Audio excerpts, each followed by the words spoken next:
Bonsoir à tous, bienvenue dans Roule avec Driver, un dimanche de plus et pas un dimanche de trop. Et aujourd'hui, on fait une spéciale trap. Et c'est la première partie, parce que l'émission sera en deux parties. Voilà, la trap, c'est tellement large, je pouvais pas tout faire en une seule émission. Et pour ce, je ne suis pas tout seul, je suis avec un invité spécial qui s'appelle Jordan. Comment vas-tu ? Très bien, et toi ? Ça va, tranquille. Alors, je vous explique un peu, parce que là, tout le monde doit se dire, mais qui est ce Jordan ? Le truc, il est simple. J'étais en train d'animer une soirée dans un club. Et puis, il y a ce monsieur qui est venu me voir et on a parlé un peu de son. On a parlé d'Atlanta. Il y est allé, j'y suis allé. Donc, quand les gens connaissent cette ville, on est obligé de partager. Mais t'as été là, t'as vu ça et t'as vu ça. Hein. Et j'ai vu dans ses yeux une passion quand il m'a parlé de Young Dolph. Personne ne m'a jamais parlé de Young Dolph dans cette France. Et c'est là que je me suis dit, bon, lui, je le mets quelque part dans un coin de ma tête.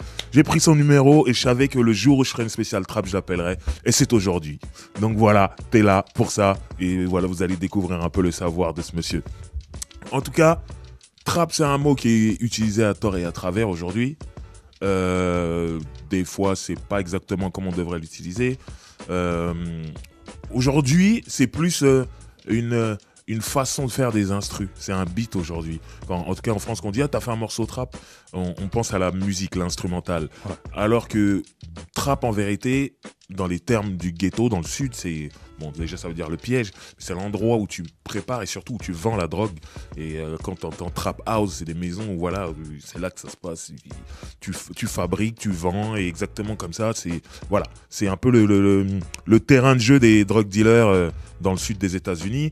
Et quand ils sont mis à faire ce qu'ils appellent trap music, c'était parler de cette drogue, parler de ces ventes de drogue sur de la musique rap. Et c'est devenu un son tout doucement. Et aujourd'hui, t'as des gens qui parlent de toute autre chose. Et parce que l'instru correspond à un certain style, on dit trap. En tout cas, il y a beaucoup de gens qui revendiquent un peu l'origine, disent le début de la trap, c'est nous. Mais bon, en tout cas, il y a une légende qui dit que c'est né à Memphis. Qu'est-ce que tu penses de ça ? Qu'est-ce que tu peux nous dire ça ? Oui, concrètement, pour moi, ça vient de Memphis. Par rapport à la True Six Mafia. Ce sont les premiers qui ont innové, qui ont travaillé. Il faut savoir que de base, Memphis, au niveau de la musique, ils ont toujours été là dans l'histoire. Ouais. Surtout pour l'histoire des afros. Donc, en termes de jazz, de blues, de soul, c'est clair. C'est très important, même par rapport à Elvis. C'est pour ça qu'il est là. Donc, il y a eu le fameux groupe, la True Six Mafia, avec les Juicy J, les Gangsta Boo, annexés avec les La Chat et compagnie. Voilà. Donc, eux, ils ont, avec DJ Paul aussi, donc ils ont travaillé dans leur labo, quoi. Et puis Memphis, eux, ils ont voulu se différencier, puisqu'à l'époque, ce qui tenait le terrain, c'était clairement la West Side et la East Side. C'est clair. Donc il fallait se différencier, fallait entre guillemets apporter une nouvelle offre. Donc eux, ils ont su innover. Ils étaient trop en avance à l'époque, la True Six. C'est ça. On parlait pas encore de trap, hein. Ils ont fait un son, on disait pas que c'était trap, mais c'est vraiment ça qui a influencé tout le mouvement trap. C'était exactement ça, plutôt on va dire le mot dance house.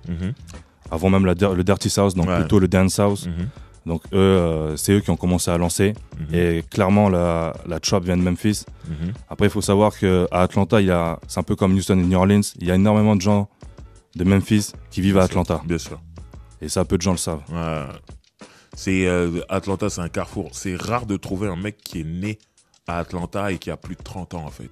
Exactement. C'est rare. C'est souvent des gens qui viennent d'ailleurs et qui sont venus habiter à Atlanta. En tout cas, pour se mettre dans l'ambiance et bien commencer cette émission, on va justement écouter un morceau de True Six Mafia. Sachez, je reçois énormément de messages qui me disent « Driver, quand est-ce que tu fais une émission spéciale True Six Mafia ?» On va la faire, ce groupe mérite largement, mais laissez-moi bien la préparer. Et maintenant, nous allons nous diriger tout droit vers Atlanta parce que je sais que c'est ce que vous attendez tous. Et on va commencer par ce monsieur qu'on appelle le King of South, T.I. Donc, Clifford Harris pour les intimes. Je suis un intime.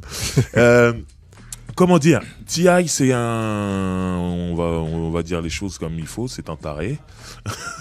C'est un mec très très excité. C'est un mec, et c'est important de resituer les choses. Les États-Unis, c'est un très grand pays. Et il y a des gens qui arrivent à faire disque d'or localement, c'est-à-dire que en vendant un maximum de disques sur leur côte. Un mec comme E40 au début, il vendait que sur la West Coast. Et il arrive à faire disque d'or. À la Bay. Voilà, t'as des gens qui sont des superstars sur la East Coast, mais on les connaît pas ailleurs. Et dans le Sud, c'était comme ça. Surtout qu'à cette époque-là, comme tu l'as dit juste avant, ou peut-être en antenne, je sais plus, c'était le rap game, il était partagé entre la East Coast et la West Coast. Donc à un moment, les sudistes, ils se sont dit, il faut qu'on fasse notre truc. Et d'ailleurs, ça me rappelle que dans ces fameux Source Awards où Suge Knight a insulté Puff Daddy, il lui a envoyé des pics, dans la même cérémonie, il y avait Outkast qui gagnait un prix et André 3000 qui disait « Le Sud a son mot à dire ». Exact. Les gens n'ont pas calculé cette phrase parce que tout le monde était sur Suge Knight et Puffy, Bad Boy, Death Row, la guerre. Mais en vérité, ce jour-là, les gens ne savaient pas ce que l'autre il avait dit. Un visionnaire. Parce que voilà, ce qui s'est passé derrière, le Sud a vraiment pris le marché. Et voilà, tout ça pour dire que T.I. à Atlanta, c'est une resta de ouf. Ouais. Avant d'avoir sorti son premier album. Et il fait des shows dans tout le sud des États-Unis. Donc dans le sud, c'est quelqu'un. En ce qui concerne la East Coast et la West Coast, ils le connaissent pas. Mais il y a des gens comme Pharrell Williams, Neptunes, qui en vérité vient de Virginie et c'est vu comme le sud. Donc lui, il a son oreille quand même sur ce qui se passe dans le sud. Et comme il fait des beats pour tout le monde avec Neptune, c'est lui qui commence à parler aux gens de « Hey, un mec dans le sud s'appelle T.I. il est très très chaud. » T'as des mecs comme Memphis Bleak de New York. À un moment, il perd sa grand-mère, il se sent pas bien, il déménage à Miami, il va vivre dans le sud. Et il commence en tant que New-Yorkais. Les New-Yorkais sont très sectaires. Mais en tant que New-Yorkais, il découvre vraiment le rap du Sud en vivant là-bas. Et en tant que T.I., c'est quelqu'un... Dans le Sud, T.I., c'est vraiment quelqu'un d'énorme. Et il a un deal, finalement, chez La Face Record. La Face, c'est Babyface et L.A. Reid quand elle label ensemble. C'est eux qui font Usher, qui font TLC, qui font Outkast, qui font Goody Mob, tout ça. Voilà. Ils sont énormes et ils vivent à Atlanta. Donc, eux, ils savent que T.I., c'est la personne qu'il faut signer. Donc, ils le signent. Il sort un premier album qui s'appelle I'm Serious. Et cet album ne marche pas. Enfin, ne marche pas. Non, il fait pas de chiffres. Les chiffres, c'est une catastrophe, je te dis. Localement... Localement, c'est une star, il n'y a pas de problème, mais... Quand t'es La Face et que t'as vendu des millions de disques avec Outkast ou Tony Braxton, tu peux pas te contenter des chiffres de T.I. Donc ça marche pas. Et T.I. se fout. C'est pour ça que je dis que ce mec est fou. Au bout d'un moment, il décide d'aller avec ses potes dans les locaux de La Face pour voir donc L.A. Reid. Et L.A. Reid, il dit bon, l'album il marche pas, mais je crois en toi. Moi, je sais que ça va marcher un moment. Donc bossons sur le deuxième album. Lui, il dit non, on continue sur cet album-là. Il dit non, c'est bon, on a dépensé, c'est pas comme ça que ça marche, donc autant aller sur un deuxième album. Et lui, il dit, T.I., il dit bon, je veux tant. Il a demandé des millions. L.A. Reid, il dit t'es sérieux là? Il dit non, ouais, je veux tant de millions. Il dit ok, bah écoute, reste là, je vais discuter avec mon associé, je reviens. Et quand L.A. Reid revient, il dit à T.I., écoute, voilà, ton contrat, t'es viré. Parce que ton album n'a pas marché et tu oses me demander des millions comme s'il avait marché. Donc, salut. Et à ce moment-là, en fait, T.I. utilise l'argent de la drogue, trap money, et il investit sur un clip d'un morceau qui est sur ce premier album qui s'appelle Dog Boys, qui est un morceau incroyable. Et ils font le clip et avec ça... Ils tournent énormément dans le sud, ils font énormément de concerts et ils maintiennent le buzz en fait sur T.I. T.I. c'est toujours une star à Atlanta. Pas encore sur la East Coast et la West Coast, mais c'est toujours une star à Atlanta parce qu'ils ont investi eux-mêmes leur propre thune, tu vois. Et il réussit à avoir un deal chez Atlantic via son label Grand Hustle. Exact. Qu'il a monté voilà, avec ses deux associés. Et là, à ce moment-là, la machine commence seulement à prendre. Mais en fait, quand il sort le deuxième album, Trap Music, justement, et d'où T.I. dit que c'est lui l'inventeur de la trap music parce qu'il a donné ce titre. Bon, tout le monde se chamaille un peu. Gucci dira que c'est lui, tout ça. Mais bref. En tout cas, quand il sort Trap Music, l'album est beaucoup plus costaud que le premier. Mais malheureusement, il va en prison. T.I., c'est un artiste qui fait des allers-retours en prison, toujours à des moments très mal choisis. Exact. Au moment où il doit faire la promo de son album, il y a toujours plein d'histoires comme ça. Mais bon, quand il va... même s'il va en prison, on entend que, ok, c'est la future star du Sud, même pas du Sud, c'est déjà une star dans le Sud, mais du rap américain, on le sent. Et il y a déjà des mecs comme Puff Daddy qui se rapprochent. On voit le clip de Rubber Band Man, où c'est David Banner qui fait le beat. Puff Daddy est là avec une fourrure, il vient dans le clip. Et Puff Daddy, il vient jamais pour rien. Ok, oui. Il tente un rapprochement, il sait pas, il essaye de l'arracher d'Atlantique, on sait pas. Mais dès que j'ai vu Puff Daddy dans le clip, je me suis dit, ok. ils savent que c'est lui et tout. Et voilà, il commence à avoir du beau monde, des Jazzy Faye, tout ça. Il commence à avoir du beau monde autour de lui. Et la consécration, c'est vraiment sur l'album d'après, Urban Legend, où là, il y a les chiffres qui sont là. Il est là pour faire la promotion de son album, il n'est pas en prison. Et des morceaux comme Bring 'Em Out, produit par Swizz Beatz. Swizz Beatz est venu se greffer aussi. Il y a You Don't Know Me qu'on va écouter tout à l'heure. Il y a ASAP, on en parlait tout à l'heure hors antenne. Bref, cet album est vraiment costaud. Et alors, quand il fait King, il prend le monde entier. Et comme j'ai l'habitude de dire, il y a ce morceau Why You Wanna. Il existe une version avec Shaim, la française, pour la France. Quand je dis ça, je sais que tout le monde me prend pour un fou, mais je vous jure que ça existe. Et en tout cas, avec ce morceau-là, ça explose totalement. Et ce que j'ai beaucoup aimé sur King, c'est que Pimp C venait de sortir de prison et il a invité UGK à faire une reprise de Back From Back et Side to Side. Qui a marché. Incroyable morceau produit par Manny Fresh. C'est Manny Fresh qui a retapé le beat et tout. C'était ouf. Et non, vraiment, il a monté son label. Il a produit des gens comme B.O.B. qui a marché. Il y a Young Dro, même si ça a moins marché, il avait un gros hit single qui était Shoot Young Dro, il a fait quand même quelques hits. En tout cas, Shoot the Lean, c'était gros dans le sud de ouf. Il a eu Meek Mill un peu plus tard. Ouais, malheureusement. La prison aussi encore. Et voilà, il n'a pas pu exploiter Meek Mill. Mais il a fait Iggy Azalea. Ça vaut ce que ça vaut, mais ça a marché. En tout cas, le single Fancy, c'était ouf. Et surtout, son plus gros fait d'armes, en fait, c'est Travis Scott. Et les gens ne savent pas. Oui. Très peu de gens savent que c'est T.I. qui est producteur de Travis Scott. Mais actuellement, le truc qui rapporte le plus de thunes à T.I., c'est Travis Scott. Les gens ne se rendent pas compte parce qu'il n'est pas collé à lui. Contrairement à ces autres artistes où il apparaissait beaucoup, là, il n'est pas collé. Mais c'est lui. Là, le succès de Astro World, le dernier album de Travis Scott, regardez, c'est chez Grand Hustle. Exact. Donc, T.I. est toujours là. Après, là, j'ai cité vraiment les succès. Il y a des trucs qu'il a ratés. Bon, j'ai vu une interview récemment. En plus, on lui disait quel est l'artiste que tu aurais pu signer parce que tu l'avais en face de toi, mais que tu n'as pas signé. Il a réfléchi, il a dit Drake. Oh putain, j'allais me suicider. J'ai dit Clifford. Et on lui a dit, mais comment t'as fait pour rater Drake? Il a dit, non, mais il avait pas encore de barbe, il faisait pas son rap de emo, tout ça, donc c'était pas pareil. Je dis, arrête. Les autres, ils ont vu le truc, Young Money, ils ont attrapé ça vite. Mais bon, en tout cas, voilà. T.I., c'est vraiment un gros personnage d'Atlanta. Il s'est autoproclamé de King of South. Il y a eu un gros beef avec Lil Flip, qui marchait très bien, qui est de Houston, qui marchait très bien à l'époque. Le fameux Game Over. Voilà, très, très gros morceau. Après, j'en ai beaucoup parlé dans la spéciale beef qu'on a faite il y a très longtemps. Mais en gros, quand même, T.I. est sorti gagnant de ce beef, même si je trouve que c'était vraiment coup pour coup. Mais le public a choisi T.I. en tout cas. Et à ce moment-là, il fait le morceau What You Know About That. Exact. Incroyable morceau. Ça a pété dans le monde. Qui était en plus d'abord pour la bande originale du film ATL, dans lequel il jouait. Donc c'était toutes les planètes étaient alignées. Et là, T.I., il était parti. Après, il y a des moves comme le feat sur Justin Timberlake qui l'ont rendu encore plus haut, populaire, plus mainstream.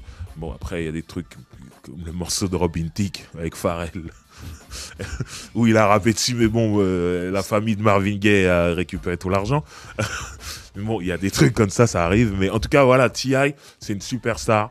C'est un mec qui est invité à droite, à gauche, mais qui est toujours resté, bon, il n'a pas le choix, mais qui est toujours resté ghetto, qui a toujours un truc très dur et surtout imprévisible, où tu sais pas comment il va réagir, et c'est ce qui fait qu'un jour, il était, je sais plus dans quelle ville, il faisait une after party après un de ses concerts, il était en boîte de nuit, s'est embrouillé avec des gens. C'était à Atlanta même. Hein. C'était à Atlanta son meilleur ami. Ouais, c'était à Atlanta même. C'était à Atlanta même. Il s'embrouillait avec des gens. Et finalement, quand ils partent en voiture, les mecs les rattrapent en voiture et ça tire. Ouais. Et en fait, son ami meurt. Donc il en est triste, il est touché. Mais surtout, après ça, il reçoit énormément de messages en lui disant c'était pas ton ami qu'on voulait, c'était toi. Donc t'inquiète pas, on n'a pas fini avec toi. Exact. Il reçoit énormément de messages, on le menaçait. Donc il a décidé de s'armer, mais pas de s'armer avec un flingue. Il a voulu acheter un arsenal. À savoir qu'il y avait un gros beef interne C'était à Bankhead avec Shotilo. Ouais, aussi. Shotilo qui est un grand monsieur là-bas. Ouais, on va en parler tout à l'heure. Exact. Et avec Gucci Mane en plus, donc le problème. Donc tu viens pas avec un seul flingue. Quand tu vois, surtout Shotilo, c'était, rest in peace, c'était un gangster. Gucci Mane, on le sait, c'est un gangster. Donc tu viens pas avec un seul flingue. Donc il a décidé d'acheter un arsenal pour armer tout son entourage et lui-même. Sauf que ce fou, il le fait un jour où il y a les Source Awards. Donc il doit aller rapper là-bas, il doit faire son morceau avec Alpha Mega et Busta Rhymes. La balance. Justement, on y arrive. Alpha Mega et Busta Rhymes et DJ Drama au platine. Il doit interpréter son morceau là-bas. Et en fait, sur un parking, en allant au Source Award, il a rendez-vous pour acheter des armes. Et la police est là. Filature. Des gens disent qu'il a été balancé. Toujours. Donc il va directement chez les keufs, puis en prison. Et moi, je me rappelle, j'ai regardé ces Source Awards et ils ont fait le morceau. Il y avait Alpha Mega, Busta Rhymes, DJ Drama au platine, mais il n'y avait pas T.I. Mais c'est le morceau de T.I. Et je me disais, mais qu'est-ce qu'ils font? Je comprenais pas. Et c'est après, j'entends, il s'est fait arrêter, blablabla. Et maintenant, je comprends. Et après, voilà, T.I. et son équipe ont dit qu'ils avaient été balancés par Alpha Mega. Alpha Mega, lui, il a fait des vidéos et des vidéos pour dire qu'il n'avait rien balancé. Et surtout, il a voulu même démontrer que T.I. était une balance, parce qu'il y a aussi des trucs qui planaient au-dessus de T.I. Et oui. Ça a fait des histoires, mais bon, au final, Alpha Mega a été banni du rap game, clairement. En fait, Alpha Mega, pourquoi il a joué sur ça? C'est parce que T.I. il avait fait une erreur, il avait fait une pub pour la police d'Atlanta. Okay. Si vous voyez des choses bizarres, dénoncées. Et ça, Gucci Mane, il en avait joué aussi à l'époque, on postait un rat. Donc Alpha Mega, il a voulu y jouer. Après moi, pour la petite histoire, comme j'ai souvent des anecdotes ici, moi, à l'époque, je faisais des mixtapes où je rappais, et par thème, en fait. Et j'avais fait une mixtape spéciale Atlanta où je rappais que sur des phases B d'artistes d'Atlanta. Et moi, j'ai un pote à Atlanta qui est DJ et qui connaît tout le monde dans le milieu. Et je lui avais dit, voilà, je fais une mixtape spéciale Atlanta, je rappe que sur des trucs, sur des beats d'Atlanta, mais en français. Et j'aimerais bien que tu me connectes avec un artiste d'Atlanta. J'aimerais bien avoir un artiste d'Atlanta sur ma mixtape. Et il m'a dit, ouais, je peux t'avoir Alpha Mega. Je dis non. Surtout pas. Non, merci, non. Non. Et il était choqué. Il me dit, mais pourquoi? Pour cette histoire de balance, tout ça? Je dis, ouais. Il me dit, mais vous êtes au courant de ça en France? Mais oui. Ça fait le monde. Je ne veux pas et tout. Il me dit, ouais, moi, c'est mon gars, tout ça. Il n'a pas balancé, truc. En tout cas, si tu le veux. Non, je veux pas. Non, merci. C'est mieux, hein. Ah ouais. C'est mieux pour toi. Hein. Ah, je savais que j'allais avoir, j'allais mettre les pieds à Atlanta à un moment, et non, je voulais pas qu'on dise, ah, mais lui, c'est le pote de la balance. Donc voilà. Mais bon, en tout cas, T.I., grand monsieur, un des premiers à avoir porté le drapeau de la trap musique dans le monde. Voilà, exactement. Donc c'était important de parler de lui aujourd'hui. Maintenant, on va parler d'un artiste qui vient de Macon. Donc on est toujours à Atlanta et ses environs. On va parler de Young Jeezy. Toi, Jordan, tu peux me dire un peu, c'est quoi tes premiers contacts avec la musique de Young Jeezy et voilà, ce que tu peux nous dire sur lui, ce que tu penses de lui et tout ça. Concrètement, Young Jeezy, entre guillemets, on va dire que je l'ai connu un peu tard. Donc à partir de Soul Survivor avec Akon, donc qui faisait référence au film Paid in Full. Exactement, Paid in Full, version South. Il faut savoir que pour moi, Young Jeezy, à cette époque-là, donc je l'écoutais avant Gucci Mane. Pour moi, Young Jeezy, il avait vraiment révolutionné, puisque ses beats, ses prods avec les Drummer Boy. Avec les Drummer Boy, avec les D-Rich. Donc ça avait vraiment révolutionné le game. Puisque c'était vraiment de la sombre mélodie, comme on dit. Donc surtout avec Shotty Raid. Il avait vraiment ramené son univers de Macon.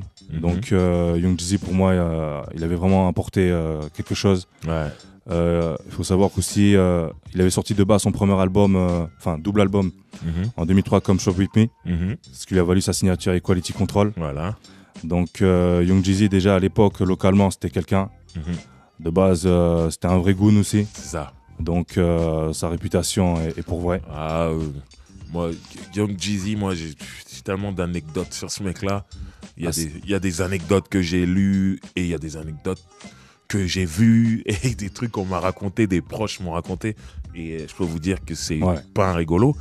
Déjà, c'est un mec qui était affilié à BMF, qui était l'organisation de Big Mitch, qui est un grand drug dealer qui contrôlaient le sud des États-Unis. Et à Atlanta, c'était les mecs. On dit même que le terme make it rain en strip club, là, Ça vient de c'est la la BMF. BMF. C'est eux qui ont inventé ça parce qu'ils avaient tellement d'argent, ils entraient dans le strip club, ils jetaient tout vers le plafond, tout redescendait comme s'il pleuvait de l'argent. Comme des ça. grandes mallettes. Et voilà, le make it rain, c'est ça. C'est eux. Et justement, moi, un jour, j'étais dans un strip club à Atlanta. Lequel? Tu te rappelles? C'était dans ce strip club où j'ai croisé Econ aussi. Blue Flame? Follies. Follies, le Follies. Follies. Ouais, Ouais, il est pas Follies, mal celui-là. ouais. J'étais à Follies et une meuf me faisait une lap dance parce que c'est fait pour ça. Hein, je vais pas vous mentir, je suis allé juste regarder. Donc, et tout d'un coup, la chanson n'est pas terminée, elle se lève, elle part. Moi je me dis oh, j'ai payé. Tu finis pas jusqu'au Bon, bout. voilà. Et à ce moment-là, je vois plein de strippeuses qui partent tous dans le même sens. Et j'en attrape une, je dis, oh, qu'est-ce qui se passe? Elle, je l'ai payée, elle m'a pas terminé ma danse. Elle me dit, non, mais ça veut dire qu'il y a quelqu'un qui est énorme ici, qui a beaucoup d'argent qui vient de rentrer. C'est comme et ça, on y là-bas. va. Et moi, je me suis dit, ah, ok, j'avais vu ça dans un film qui s'appelle Players Club. Et, quand Luc de Two Life Crew était rentré, et Ice Cube, qui jouait pas le rôle d'Ice Cube, qui jouait le rôle d'un mec comme moi, en fait, était totalement vénère. Il est parti en couille, il s'est embrouillé. Bon, il a tiré dans le club. Moi, j'allais pas faire ça. Hein, je suis un mec cool. Mais bon, du coup, je comprenais ce rôle. Et par contre, je m'approche pour savoir qui c'est. Et là, je vois Young Jeezy qui arrive. Toutes les strippeuses étaient sur lui. Il distribuait comme ça. Il distribuait de l'argent. J'ai dit, ah, ok. Donc, toutes ces histoires de C'est pour de vrai. BMF, tout ça, c'était pour de vrai. Ouais. Et voilà. Et comme je l'ai dit juste avant, pour la petite histoire, il y avait Econ aussi qui était dans le club et qui s'amusait très bien. Et voilà, c'est cool. Mais bon, bref. Young Jeezy, BMF, tout ça, c'est des gangsters, des vrais gangsters. Ouais. Et lui, en plus, il est affilié Crip. Macon, c'est voilà. A-Crip et Blood. Mhm. Et lui, il était vraiment affilié Crip, même si plus tard, il allait produire YG, qui lui est Blood. Mais bon, en tout cas, tout ça pour dire qu'il mouille dans ces sales histoires-là. Et il a toujours eu cette mentale ghetto. Et j'ai déjà raconté cette anecdote dans le Roule avec Driver spécial Undersiders. Mais je vais la raconter encore une fois. Moi, j'ai un pote à Atlanta qui s'occupait d'un beatmaker. Et il réussit à avoir le contact de Young Jeezy. Il veut lui faire écouter des beats. On est à l'époque de Recession. Ah, 2008. Voilà, Ouais. Pull On, tout ça. Donc c'est déjà une superstar. C'est Good. son troisième album en major, en fait. Très gros album. Donc, c'est Young Jeezy, c'est une star, ok. Déjà, il donne rendez-vous à mon pote à un feu rouge. C'est très étrange. Et quand mon pote arrive, il lui fait signe, il dit, vas-y, viens, monte dans ma voiture. Donc il monte dans la voiture, il dit, vas-y, sors le CD. Il met le CD, il commence à écouter des beats, tout, bouge la tête, et il reçoit un coup de fil. Quand il reçoit ce coup de fil, il s'énerve. Ah ouais, il y a un bruit, tout ça. J'arrive. Il raccroche, il dit à mon pote, il reprend le CD, je suis désolé, tout, on va devoir remettre ça plus tard. Il ouvre la boîte à gants, il sort un calibre, et il y va. Moi, quand mon pote me raconte ça, je dis, mais sérieux lui? C'est le Snowman, hein. C'est une superstar déjà à ce moment-là. Et il me dit, c'est un mec, il est encore dans des histoires. Et Ouais. tout. Donc, vraiment, sa réputation, elle n'est pas usurpée. Et voilà, c'est un mec qui est pareil, un peu comme T.I., qui a une réputation en tant que goon, que gangster. Et en plus, en tant que rappeur, beaucoup de gens lui disent, t'as un talent pour le rap. T'as un talent pour rap. Tu devrais le faire. Tu devrais prendre ça au sérieux. Tu peux gagner de l'argent. Lui, de quel argent? Ah bon? Ok. Et il a commencé vraiment à bosser son truc. Il y a eu des mixtapes. Trap or Die, c'est une mixtape énorme dans le ghetto. Avec des sons. C'était DJ Drama en plus. je Ouais, crois, DJ Drama, ouais. Ouais. Et il avait une autre, Sweet is Watching. Sweet is Watching et Trap or Die, c'est fou dans le ghetto. C'est ce qui fait de lui une superstar à Atlanta et dans le sud. Et surtout qu'il a eu l'appui de Bun B, Ouais, qui a très bien posé. UGK, à cette époque-là, c'était incroyable. sont des légendes. Mm. Et en fait, ce qui est dingue, c'est que là, on arrive à la période où Jay-Z est censé avoir arrêté le rap et devient patron de Def Jam. Ouais. Et il signe Young Jeezy en solo. Et en même temps, il y a Puff Daddy avec Bad Boy qui décide de se lancer sur la Bad Boy musique du South. Sud. Et il s'associe avec Block Entertainment, Block, c'est un mec du Sud. Et il dit, voilà, moi, tes artistes, tu les signes chez moi, chez Bad Boy South. Et donc, il y a Boys in the Hood, qui est un groupe dans lequel il y a Young Jeezy et des mecs comme Jody Breeze, tout ça. Il est donc signé, ce groupe est donc signé chez Bad Boy, donc ça fait qu'il a un deal en groupe, Young Jeezy, chez Bad Boy, et en solo, il est chez Def Jam. C'est incroyable. Ça veut dire, moi, en fait, c'est vraiment là que je le découvre. Et je me dis, mais c'est qui ce mec? Comment il peut être chez Def Jam et Bad Boy en même temps? C'est là que je me dis, bon, faut que j'écoute. Et à ce moment-là, il y a les mixtapes qui sont dehors. Et c'est là que j'écoute ces mixtapes. Je dis, ok, il se passe un truc que je comprends pas et que je connais pas, en fait. C'était la trap musique sale. La pure. Dégueulasse. La dure. Tu vois, voilà. La vraie. Vraiment. Et je me dis, ok, j'écoute les mixtapes, je suis pas prêt. Hein. Je suis vraiment pas prêt. Mais je vois, ça parle de lui dans les magazines, tout. Je me dis, c'est quelqu'un, mais je suis pas prêt. Mais je vais suivre. Boys in the Hood sort d'abord. J'achète l'album de Boys in the Hood, j'écoute. Et je trouve ça cool. Ouais. Mais pas ouf non plus, mais je trouve que c'est cool. Et après Boys in the Hood, l'album marche, hein, de Boys in the Hood. Bien sûr. Et Young Jeezy dit, ouais, mais moi, salut, je reviens plus. Hein. C'est ça le problème. Donc, il refera un autre album, c'est Gorilla Zoe qui remplace Young Jeezy. Mais moi, je me dis, mais il est bizarre, lui. Ok. Et il sort, en fait, il savait. Il sort son album chez Def Jam. Et là, par contre, j'ai pris une claque. Ça veut dire Thug Motivation 101, Let's Get It, cet album. Je l'ai écouté. J'ai rien compris. Mais j'ai dit, c'est bien. Quand je dis j'ai rien compris, ça veut dire j'avais jamais entendu un son comme ça de ma vie. C'était tout nouveau pour moi. Là, c'est un autre rap. C'était la violence. Voilà. Surtout, c'était la transition. À l'époque, on va dire que la West Side commençait à s'essouffler. Ouais. Et donc, lui, il commençait à monter en puissance, Ouais. à émerger avec tous les autres. Mm-hmm. Et quand il ramène des sons tels que Bang, Gangsta Music, c'est nouveau pour moi. tout ça, c'est... Après, quand tu viens à Atlanta, tu t'es prêt, tu connais. Ouais. Mais moi, j'avais jamais entendu ça, moi. Je me dis, mais qu'est-ce que c'est que cet album? Genre, mais moi, j'étais focalisé d'abord sur Then What, parce que c'est Manny Fresh qui produisait. Avec Manny Fresh, j'étais déjà un fan de Cash Money. Donc, je connaissais, je reconnaissais son son et tout. On aurait pu mettre Lil Wayne, BG dessus, sans problème, Juve, normal. Mais le reste, c'était trop nouveau pour moi. Mais je me disais, c'est chelou. Si un mec me dit qu'il aime pas, je le comprends. Mais moi, j'aime bien. et j'ai commencé à écouter. Je suis devenu totalement fan de cet album-là. Et pour vous dire la vérité, en venant aujourd'hui au studio, je l'ai réécouté. Donc là, en 2019, c'est là que je me suis dit, putain, il était en avance. Tout sonne clean, propre. C'est trop bien, en fait.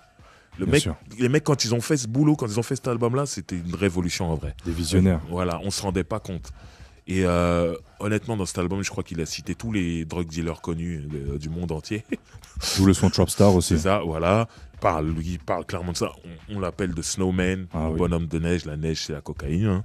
Donc, il a cette voix cassée. Il a des ad-libs. Le haha, yeah, tous ces trucs-là. Tu te rends compte que Kanye West, sur son morceau You Can't Tell Me Nothing, il appelle Young Jeezy juste pour faire haha, c'est tout. Tellement Kanye West, il est fan de ce truc-là. Il se dit merde, il me faut Young Jeezy juste pour faire haha. Il l'appelle, le mec, il lui fait, et le morceau, magnifique. C'est là que tu te dis merde, ok. Et donc Jeezy, c'était devenu quelqu'un, vraiment. Et il a été signé donc par Jay-Z et L.A. Reid. L.A. Reid était patron aussi là-bas chez Def Jam avec Jay-Z. Et du coup, il avait aussi le réseau de Jay-Z en plus. Donc déjà, quand il fait le remix de Go Crazy, il le fait avec Jay-Z. Déjà, tout le monde se dit, oh, ok, il y a Jay-Z dans le truc. Qui est dans l'album aussi. Oh, voilà. Ils l'ont mis maintenant en streaming et tout ça, mais à la base, il n'y avait pas Jay-Z. Ouais, à la base. Dans la première version, moi j'ai CD quand il est sorti, il n'y avait pas Jay-Z. C'est sorti après en remix et aujourd'hui, maintenant avec le streaming, ils ont clairement remplacé la version. Ils ont dit, on garde Jay-Z, c'est mieux.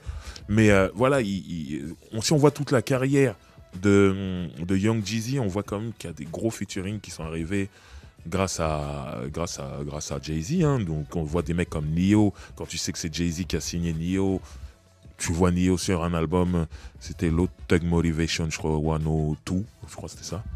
Un truc comme ça. Et bref, il est chez Def Jam. Donc il a des très gros moyens. Et moi, à ce moment-là, je me dis, ok, j'ai kiffé le premier album, mais est-ce qu'il va durer? Mais dès le deuxième album, je trouve qu'il avait une science des singles. Il fait des morceaux comme I Love It, c'était un carton. Ouais. Go Getter avec R. Kelly, c'était un carton. L'inspiration a bien marché. Voilà. Ça, très bien marché. Voilà, ça a continué, il continuait de vendre et il s'est installé comme une superstar. On parlait de Recession juste après. Enfin, Apollo avec Kanye West, tout ça. Et surtout, ça lui a permis de faire son groupe USDA. Avec leur album en 2007, Corporate Again, qui a super bien marché là-bas. Avec un morceau... White Girls, Ouais, Christina Drummer Boy à Aguilera, la prod. où il parle de drogue maintenant, il appelle même plus la cocaïne, il appelle la meuf blanche, et ils disent Christina Aguilera. Ils ont appelé la cocaïne, j'ai de la Christina Aguilera. Voilà. Un morceau incroyable, et ouais, même l'album était dur, mais vraiment, c'est de la trappe pas accessible en vrai. Il s'est calibré les singles pour la radio, Exact, mais quand on écoute le reste de l'album, c'est très dur. bien sûr. Et ça marche, moi ça m'a plu. Je sais que voilà, Young Jeezy, bravo. Après il a continué, il a sorti beaucoup d'albums de succès. Il a une très belle carrière. Par contre, quand il a voulu produire, Ah là. et C'est un mauvais gestionnaire, je trouve. C'est trop une carrière en fait. C'est trop une carrière. Moi, je trouve Young Jeezy, il avait le flair. Ouais. C'est-à-dire quand il avait pris 211, le rappeur de LA. Mhm. En fait, 211, pourquoi? Parce qu'il avait fait un son qui s'appelait Burnout avec J-Rock, qui avait Ouais. pété 2 fois en 2010. Mhm. Donc, il faut savoir aussi, J-Rock faisait partie de la promotion Double XL Magazine. Ouais, ouais. des- Freshman. Exactement. Et donc, quand on voit Jeezy qu'il avait donc J-Rock, 211, YG Mhm. et encore plein d'autres. Ouais. Par exemple, Dog Boss Cash Out, donc qui viennent de Détroit. Pourquoi Mhm. Détroit? Donc, comme tu l'as dit, par rapport à la BMF, Ouais. parce qu'il a toujours ses connexions là-bas. Mhm. Finalement, le problème de Jeezy, je trouve, c'est qu'il t'accompagne le premier projet, mais après, ça suit pas.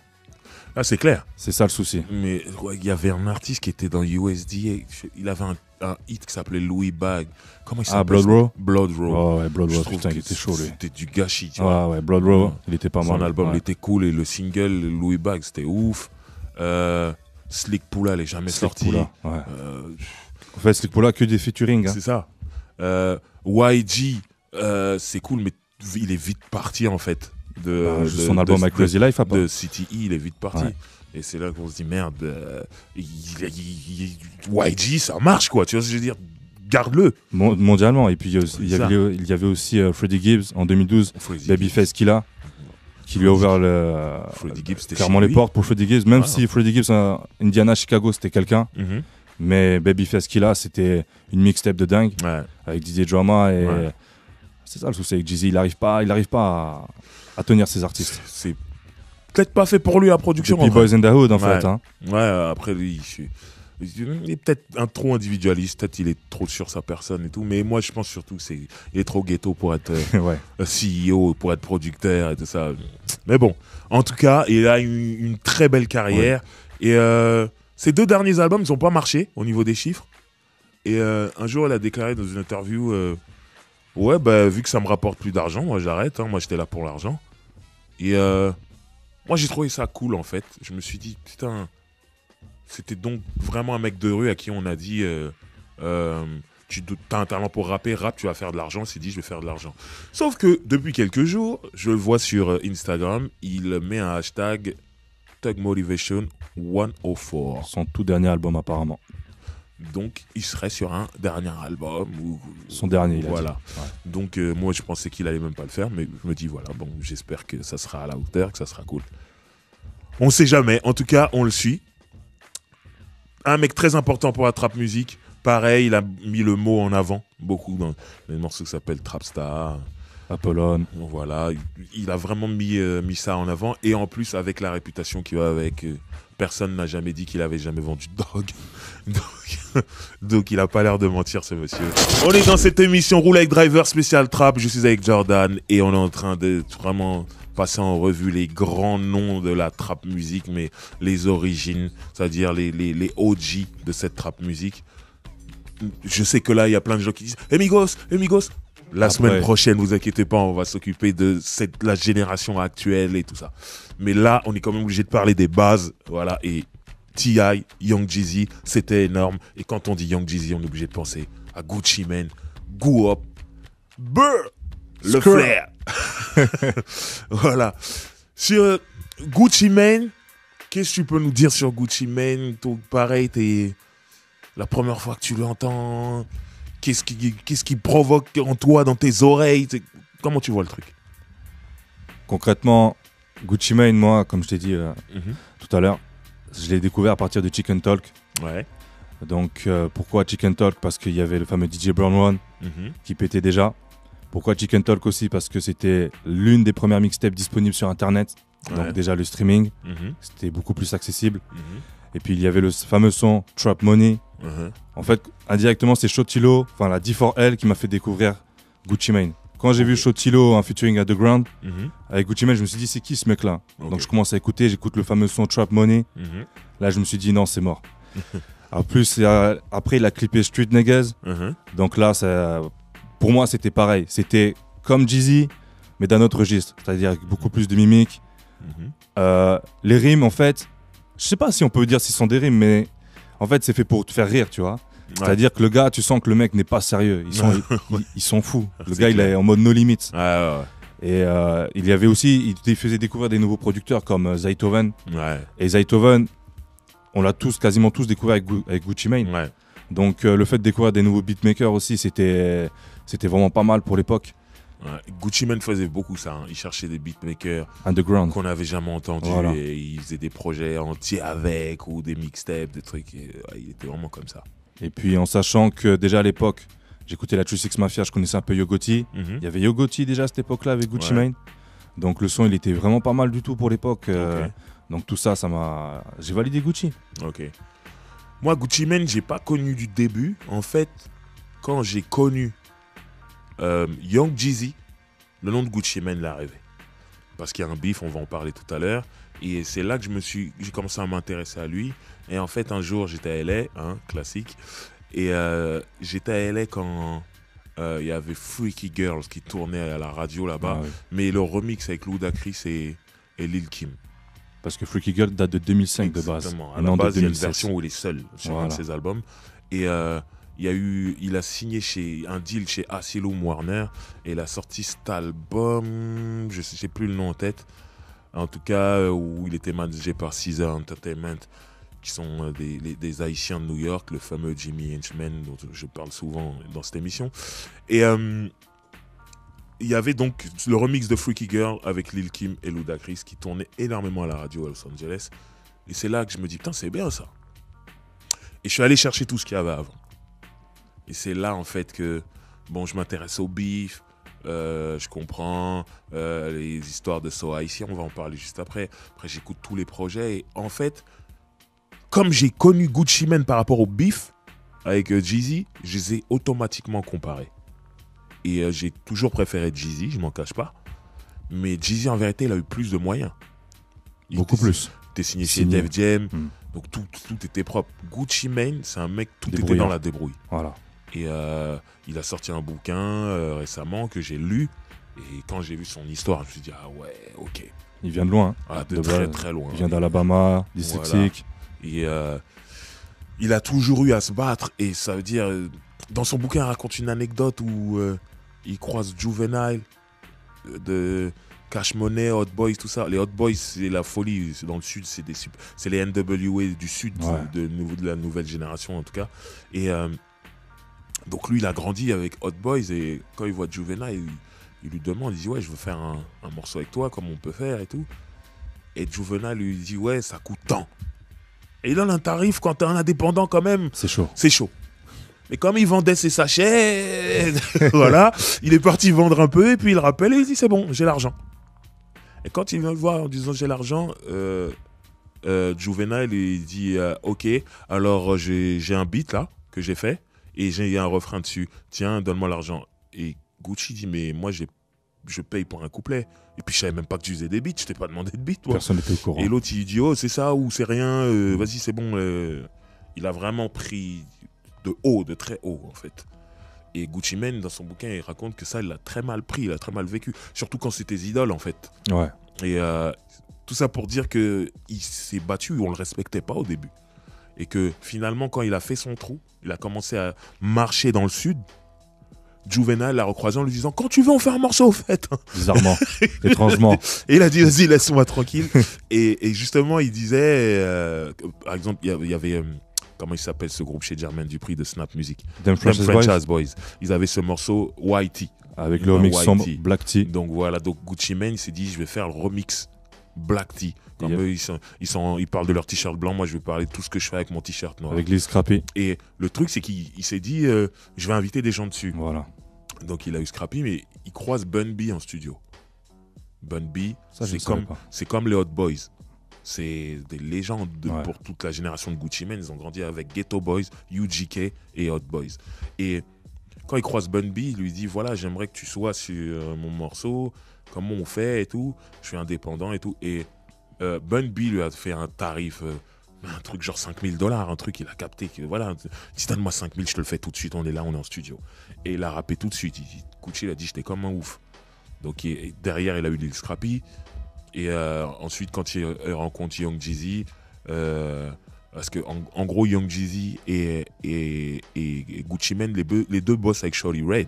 Ouais, les deux. Enfin, Shawty Redd, c'est plus le producteur de Jeezy, mais quand même. Voilà. Quand même. Mais il bosse à ce moment-là, il bosse avec ensemble, Gucci. Et il dit à Gucci, tu devrais faire un morceau avec mon gars, Jeezy. Et il dit, je vais vous connecter, il faut que vous vous rencontriez et tout. Et en vérité, quand ils se rencontrent, ils discutent et ils accrochent. Tout se passe bien. Et ils disent, il faut qu'on fasse un son ensemble. Et donc, ils feront So Icy. Sous Quality Control. Voilà. Et en fait, quand Young Jeezy entend Black T avec Bun B et Lil Scrappy, il dit, je veux être dessus aussi. Et l'autre, il dit, oh, vas-y, pas de problème. Et ils le font.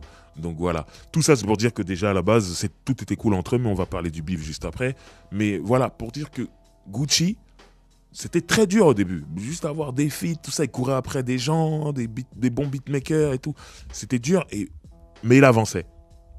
Après, là, il y a ses problèmes judiciaires, ses problèmes, des embrouilles de quartier avec des gens. Des fois, il se posait là, il disait, bon, là, c'est mon studio, mais il était en guerre avec tout un quartier. Ouais, les mecs, dès qu'ils entendaient, ah, mais Gucci Mane, notre ennemi, il a un studio là, ben, on va aller là-bas pour arroser. Donc, lui, direct, il était obligé d'avoir une équipe qui devait être prête aussi. Il s'était fait arroser, Gucci, il y a plus de 10 ans de ça. Bien déjà. Sûr.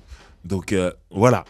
Ça, c'était le contexte de vie de Gucci Mane, mais il avançait entre cure, prison, tout ça, il ressortait, il avançait, il mettait ses billes, et voilà, jusqu'à ce qu'il ait ce deal chez Asylum Warner, où il a pris un bon chèque, une avance, et il a pu faire les choses dans des meilleures conditions. Se stabiliser surtout. Voilà. Mais pareil, il avait toujours des problèmes de justice, et puis des problèmes de lean. Toute cette période où on le voyait avec un ventre énorme, en fait, il était allé voir un médecin. Il était enceinte. Et oh, grave. Il est allé voir un médecin, et le médecin, il a dit... C'est la lean, en fait. Il dit, des drogues, beaucoup de gens prennent des drogues. Mais le souci qui fait que certains tombent malades ou meurent, c'est qu'il y a des drogues qui ne vont pas. Chacun réagit différemment. Chacun réagit différemment. Et le médecin lui a dit, toi, la lean, ça va te tuer. Ouais. C'est ce qui fait que ton ventre devient énorme comme ça. Mais lui, il était toujours accro. Il disait, ouais, j'arrête. Et quand il allait en prison, en fait, il commettait des délits, il allait en prison. Son avocat lui disait, le seul moyen pour que tu sortes, c'est que tu dises que tu es malade justement à cause de cette ligne et que tu peux sortir, mais tu dois signer un papier comme quoi tu vas faire une cure. Donc il sortait, on lui disait, voilà, il doit faire une cure, mais si jamais il manque une seule séance, il retourne en prison. À chaque fois, il en manquait une. Et il retourne en prison. C'est Gucci Mane. Il n'arrivait pas, il dit, j'arrivais pas à être sérieux. Puis surtout, c'est même pas juste, il manquait des séances. C'est qu'il allait reboire son truc. Et puis pas que ça non plus. Donc voilà, puis des cocaïne, des ecstasy, il prenait beaucoup de cachets, tout ça. Des pills. Exactement. Donc, c'était ça la carrière de Gucci Mane, et jusqu'à ce qu'il prenne une lourde peine, qu'on connaît la dernière peine en question. Donc là, je vous la fais vite. Gucci Mane, c'est comme 36 Mafia, il mérite une émission entière. Mais je vous la fais courte. Et voilà, et quand il est ressorti beau gosse, musclé, tout ça. Il y a même des gens qui disent c'est un clone, c'est pas lui. Ouais, Lil Boosie, il avait sorti ça. Il ne croyait pas. Il y avait des rumeurs, et c'est vrai que depuis qu'il est sorti, il est resté calme. Il a fait la paix avec énormément de gens. Pas tout le monde, mais... Énormément de gens, j'ai pas dit tout le monde. Ouais. Mais Young Jeezy, c'est mort. Il a dit non, il peut pas. Mais par exemple, il a fait la paix avec Jay-Z. Mais après, Jay-Z, c'était pas un vrai beef. En vrai, la concurrence. Il reprochait à Jay-Z d'avoir signé Young Jeezy, et voilà, tout ça. Mais voilà. Aujourd'hui, Gucci Mane, c'est le mec cool, souriant, qu'on invite sur son morceau. Et ça donne Black Beatles de Ray Schremer. Qui l'aurait cru. Numéro 1. Et les gens sont en train de faire des arrêts sur image dans le monde entier, même en France. Le gars invite Bruno Mars sur son dernier opus. Bruno Mars est là, normal, avec Kodak Black. C'est ça aujourd'hui. Donc voilà. Et en termes de production, de toute façon, on va en parler après parce qu'on va parler du Brick Squad, qui est son label. De toute façon, il a toujours eu plusieurs labels. Son premier label, c'était La Flair, tout ça. Il a toujours voulu produire des gens. Mais Brick Squad, ça a été le truc le plus sérieux qu'il ait eu. Et il a lancé énormément de gens, mais on va en parler tout à l'heure. Là, on va écouter un morceau que tu as choisi, qui est That's My Hood. That's My Hood. Yeah. Voilà. Qui est tiré de l'album Trap House. Trap House en 2005. Voilà. Heureusement que tu es là, parce que moi, les dates, tout le monde sait que je retiens rien du tout. Donc, je suis content en 2005, les gars. Voilà. Maintenant, on va parler du beef, justement, entre Young Jeezy et Gucci Mane, parce que moi, c'est comme ça que j'ai découvert Gucci Mane, en fait. Et en fait, comme je l'ai dit juste avant, Shawty Red, producteur de Young Jeezy, et il bosse aussi un petit peu avec Gucci Mane à ce moment-là, et il veut les réunir parce qu'il trouve que les deux sont chauds et les deux ont des choses à dire et les deux parlent de drogue. Donc il se dit ce serait bien qu'ils fassent des morceaux ensemble. Et donc quand il dit ça à Gucci Mane il dit ok, pas de problème, pourquoi pas. Et il se rencontre et en fait lui, Gucci il connaissait BMF, en fait, les mecs faisaient tellement de bruit à Atlanta, Big Mitch, tout ça, toute l'équipe. Donc, quand on lui dit, ouais, Jeezy fait partie de BMF, tout ça, il dit, ok, je vois très bien. Donc, il s'est dit, ok, c'est des vrais mecs de rue, quoi. Donc, il accepte de le rencontrer, ils discutent, ils tiltent, et ils se disent, bon, il faut qu'on fasse un morceau. Et ils écoutent de la musique, beaucoup de musique, et au final, ils tombent d'accord sur l'instru de So Icy, même si Gucci Mane dit que Jeezy voulait faire un truc plus rue, plus sale. Ouais, c'est lui qui a calmé un peu. Voilà. Un peu plus club. Et c'est Gucci qui a dit non, il faut qu'on aille dans les strip clubs parce que Atlanta, c'est important, les strip clubs, d'être joué dans les strip clubs. Et ça va avoir toute son importance dans ce que je vous raconte là. Et du coup, ils font ce morceau. Comme je l'ai dit tout à l'heure, il écoute Black Tea. Young Jeezy écoute Black Tea. Il dit ouais, je veux être aussi sur Black Tea. Et tout va bien, tout est cool. Et même label en plus. Voilà, exactement. Et le problème, c'est que un jour, ils sont en studio. Gucci rentre dans la cabine. Et pendant qu'il est dans la cabine, il voit à l'extérieur Jeezy qui fait des grands gestes et qui a l'air énervé. Et en face de lui, il y a un rappeur qui s'appelle Black Magic, qui était signé chez Big Cat à l'époque. Et qui était pote avec Gucci Mane, mais pote vite fait, quoi. C'est pas son grand pote non plus. C'est des rappeurs, des collègues. Et quand il voit Young Jeezy s'énerver, il sort de la cabine. Et quand il sort de la cabine, il voit Black Magic qui braque Young Jeezy, en fait. Ouais. Et Young Jeezy, il regarde Gucci Mane en disant « Donc toi, tu ramènes tes gars pour essayer de me voler, c'est ça ?» C'est comme ça que tu fais tes choses. Et tout. Et Gucci, il dit « Non, j'ai rien à voir avec ça. » Et du coup, il parle à Black Magic, il dit « Qu'est-ce que tu fais ?» et tout, machin. Et il le sort, en fait. Et il dit qu'à ce moment-là, quand il voit que Young Jeezy, que Gucci sort Black Magic, il se dit que Young Jeezy, il est censé avoir vu qu'il avait rien à voir avec ça et qu'il voulait la paix. Ouais. Donc là, ça a l'air d'aller bien. Mais quand Jeezy s'en va, à partir de ce moment-là, Jeezy commence à devenir psycho. À mal parler de Gucci Mane en disant il a envoyé des gens pour me dépouiller, tout ça. Donc ça commence à devenir électrique. Gucci, on sait qu'il a son caractère aussi. Donc il commence à répondre aussi en interview et tout ça. Et après, ça commence à dévier sur des morceaux. Et à partir de ce moment-là, Gucci Mane, il se dit « Ok, c'est bon, donc Young Jeezy et moi, on est en guerre, on n'est plus amis, c'est mort. » Alors qu'ils avaient ce morceau So Icy qui cartonnait à Atlanta et qui commençait à vraiment prendre dans le sud. Donc lui, il a décidé de commencer à faire ses shows sans Jeezy. En sachant que Jeezy voulait s'accaparer pour lui seul So Icy. Voilà, Jeezy, lui, en plus, il a son deal avec Def Jam qui arrive derrière et tout. Et il voulait récupérer So Icy parce qu'à ce moment-là, il sait faire que des morceaux durs, en fait, Jeezy. Et il se dit, So Icy, c'est déjà un hit dans le sud, peut-être qu'on peut le mettre dans tout le pays. Donc, il lance les démarches et tout. Et au final, Gucci Mane, il refuse. Mais il était, entre guillemets, même pas vraiment au courant. Ouais. Donc, non, mais eux, ils ne cèdent pas les droits. Ils disent, vous ne pouvez pas utiliser le morceau et tout. Donc, à ce moment-là, Young Jeezy dit, ok, là, c'est vraiment définitivement la guerre. Ok. Gucci Mane continue à faire ses shows sans Young Jeezy, chanter So Icy sans Young Jeezy. Et au final, un jour, comme je vous disais, les strip clubs, c'est très important. Là-bas, à New York, c'était les mixtapes. À Atlanta, il faut que tu ramènes ton morceau à un DJ qui joue dans des gros strip clubs. il faut qu'ils jouent ton morceau. Si les strippeuses, elles adorent ta chanson, elles vont la redemander parce qu'elles font de l'oseille dessus. C'est aussi simple que ça. C'est ça. Donc, eux, ils vont voir une strippeuse qu'ils connaissent.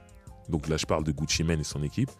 Et ils l'appellent en lui disant « Ouais, voilà, on a un nouveau morceau. On aimerait bien que tu parles à tel DJ dans le club dans lequel tu travailles pour qu'il joue le morceau. » Et là, elle dit « Ok, il n'y a pas de problème. Passez me voir à la maison. » C'est là que ça se passe. C'était un guet-apens. Cette meuf était affiliée à Young Jeezy en fait. Et elle a dû appeler Young Jeezy en disant « Voilà, j'ai Gucci Mane qui arrive chez moi. Qu'est-ce que tu fais ?» La légende dit que Young Jeezy a envoyé plusieurs personnes. C'est ça. Pour tirer sur eux. Mais bien sûr, Gucci Mane était calibré. Et il a répondu et il en a touché un. Il en a tué un. C'est même pas... Il l'a pas blessé, il l'a tué. Donc voilà ce qui s'est passé.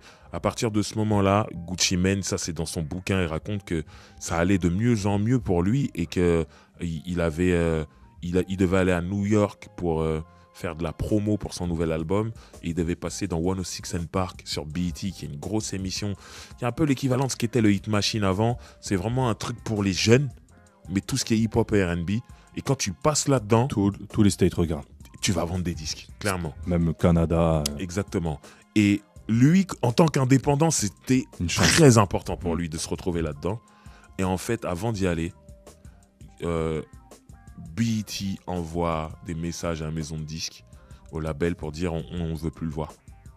Parce que c'est un meurtrier.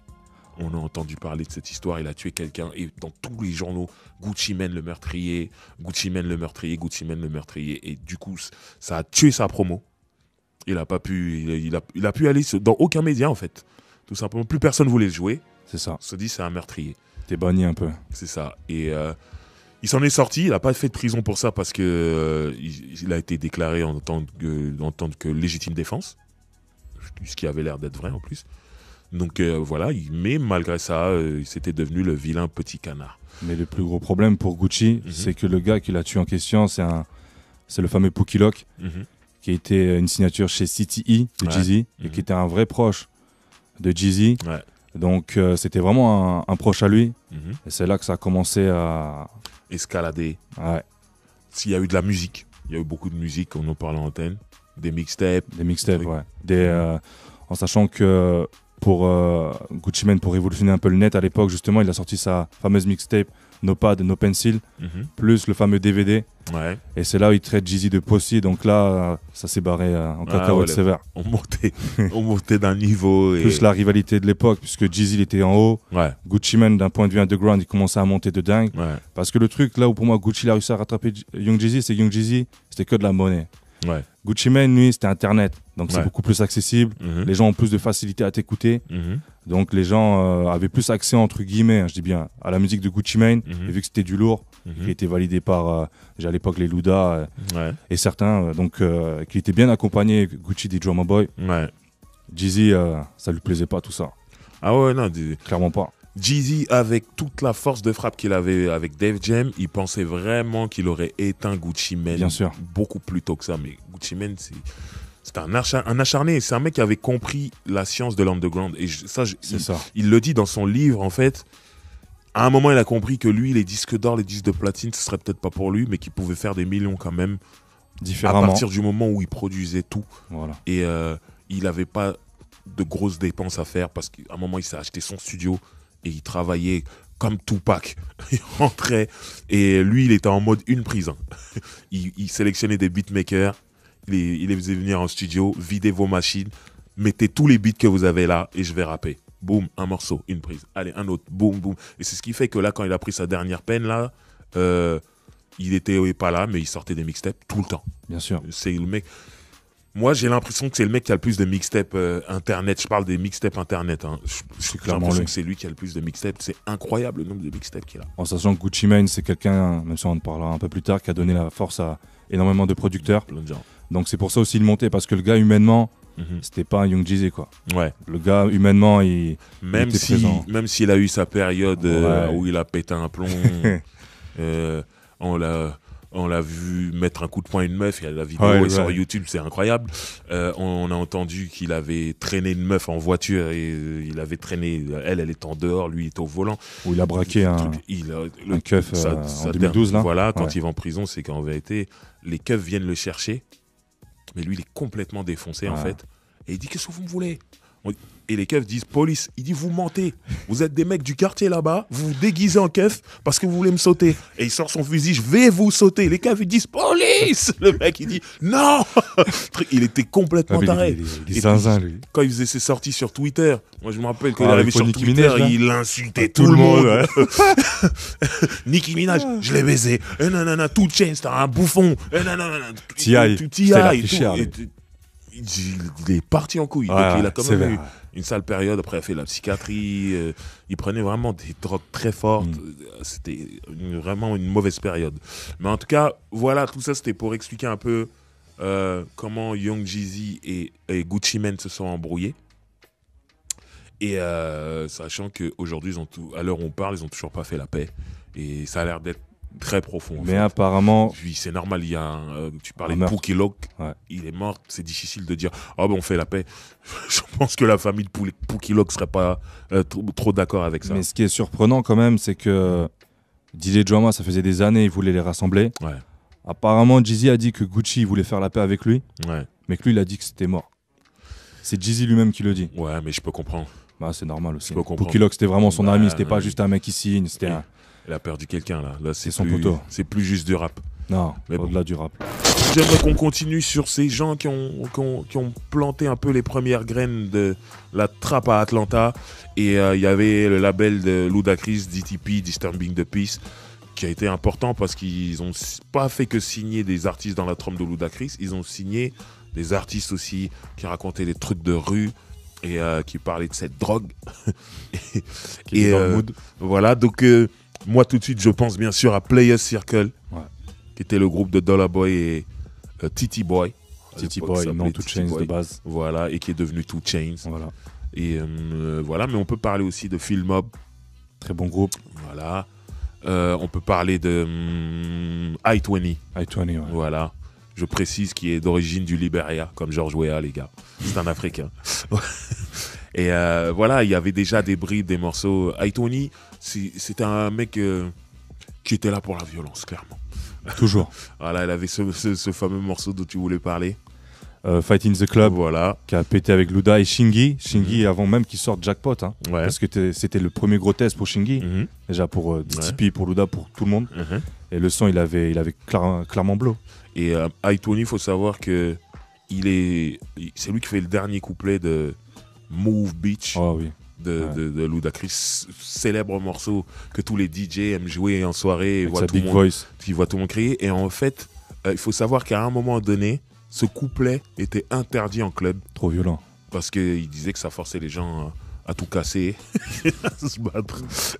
Il y avait lui et il y avait Bone Crusher à l'époque du crunk, avec le morceau Never Scared, où à un moment il s'en prenait à la sécurité et qui disait on en a rien à foutre. Si jamais le physio veut pas vous laisser rentrer, vous vous mettez à plusieurs et vous rentrez en force dans le club. Et c'est comme ça. Là, à un moment, ils ont dit à lui, non.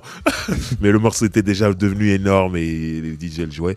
Mais le couplet de I-20 sur Move Beach, à un moment, Atlanta, il était boycotté, clairement. Donc, trop violent. Voilà. Mais vraiment, pour moi, la trap musique de DTP, c'était Players Circle.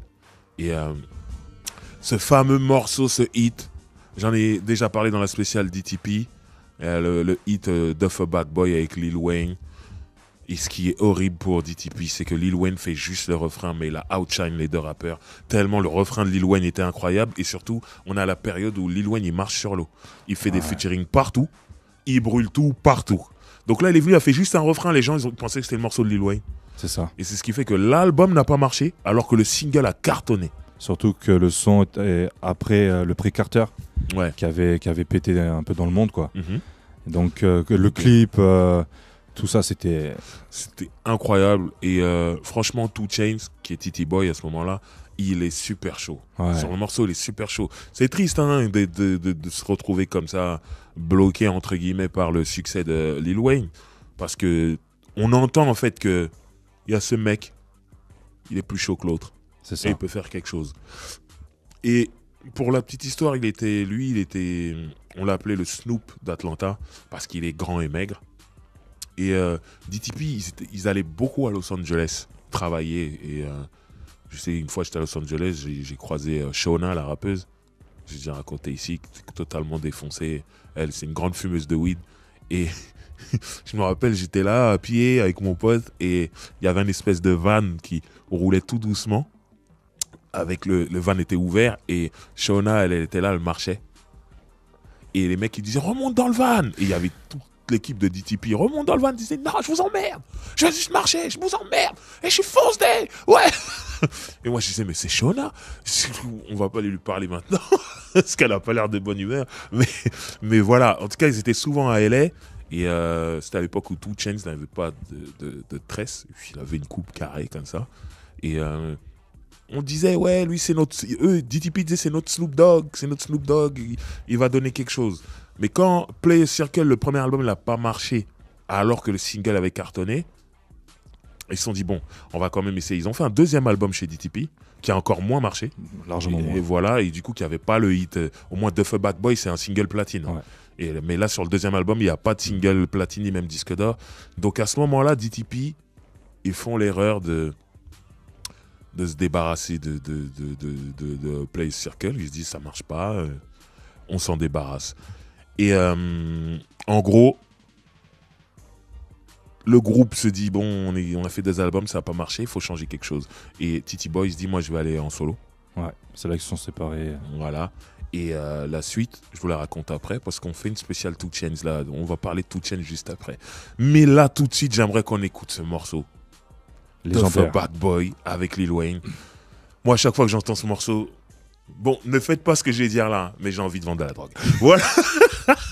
Mais ne faites pas ça, c'est pas bien, les gars. Mais voilà, des fois, la musique, ça peut m'influencer. Mais je l'ai jamais fait, parce que je suis un mec intelligent, je suis fort, donc ne faites pas n'importe quoi. Mais j'avoue que j'ai envie d'être là, au coin de rue, et avec mon duffel bag, et faire n'importe quoi. Mais c'est juste de la musique, écoutez-la, et ne faites pas ce qu'ils disent. On écoute ce morceau tout de suite, on revient tout de suite après. Et là, maintenant, on va parler justement de la suite de ce groupe, Players Circle, c'est 2 Chainz. 2 Chainz a décidé de se réinventer. Et déjà, ça a commencé par un changement de nom. Alors, Titi Boy a décidé de devenir 2 Chainz, tout simplement. Et moi, je me souviens, j'ai des amis à Atlanta qui me disaient, c'est simple.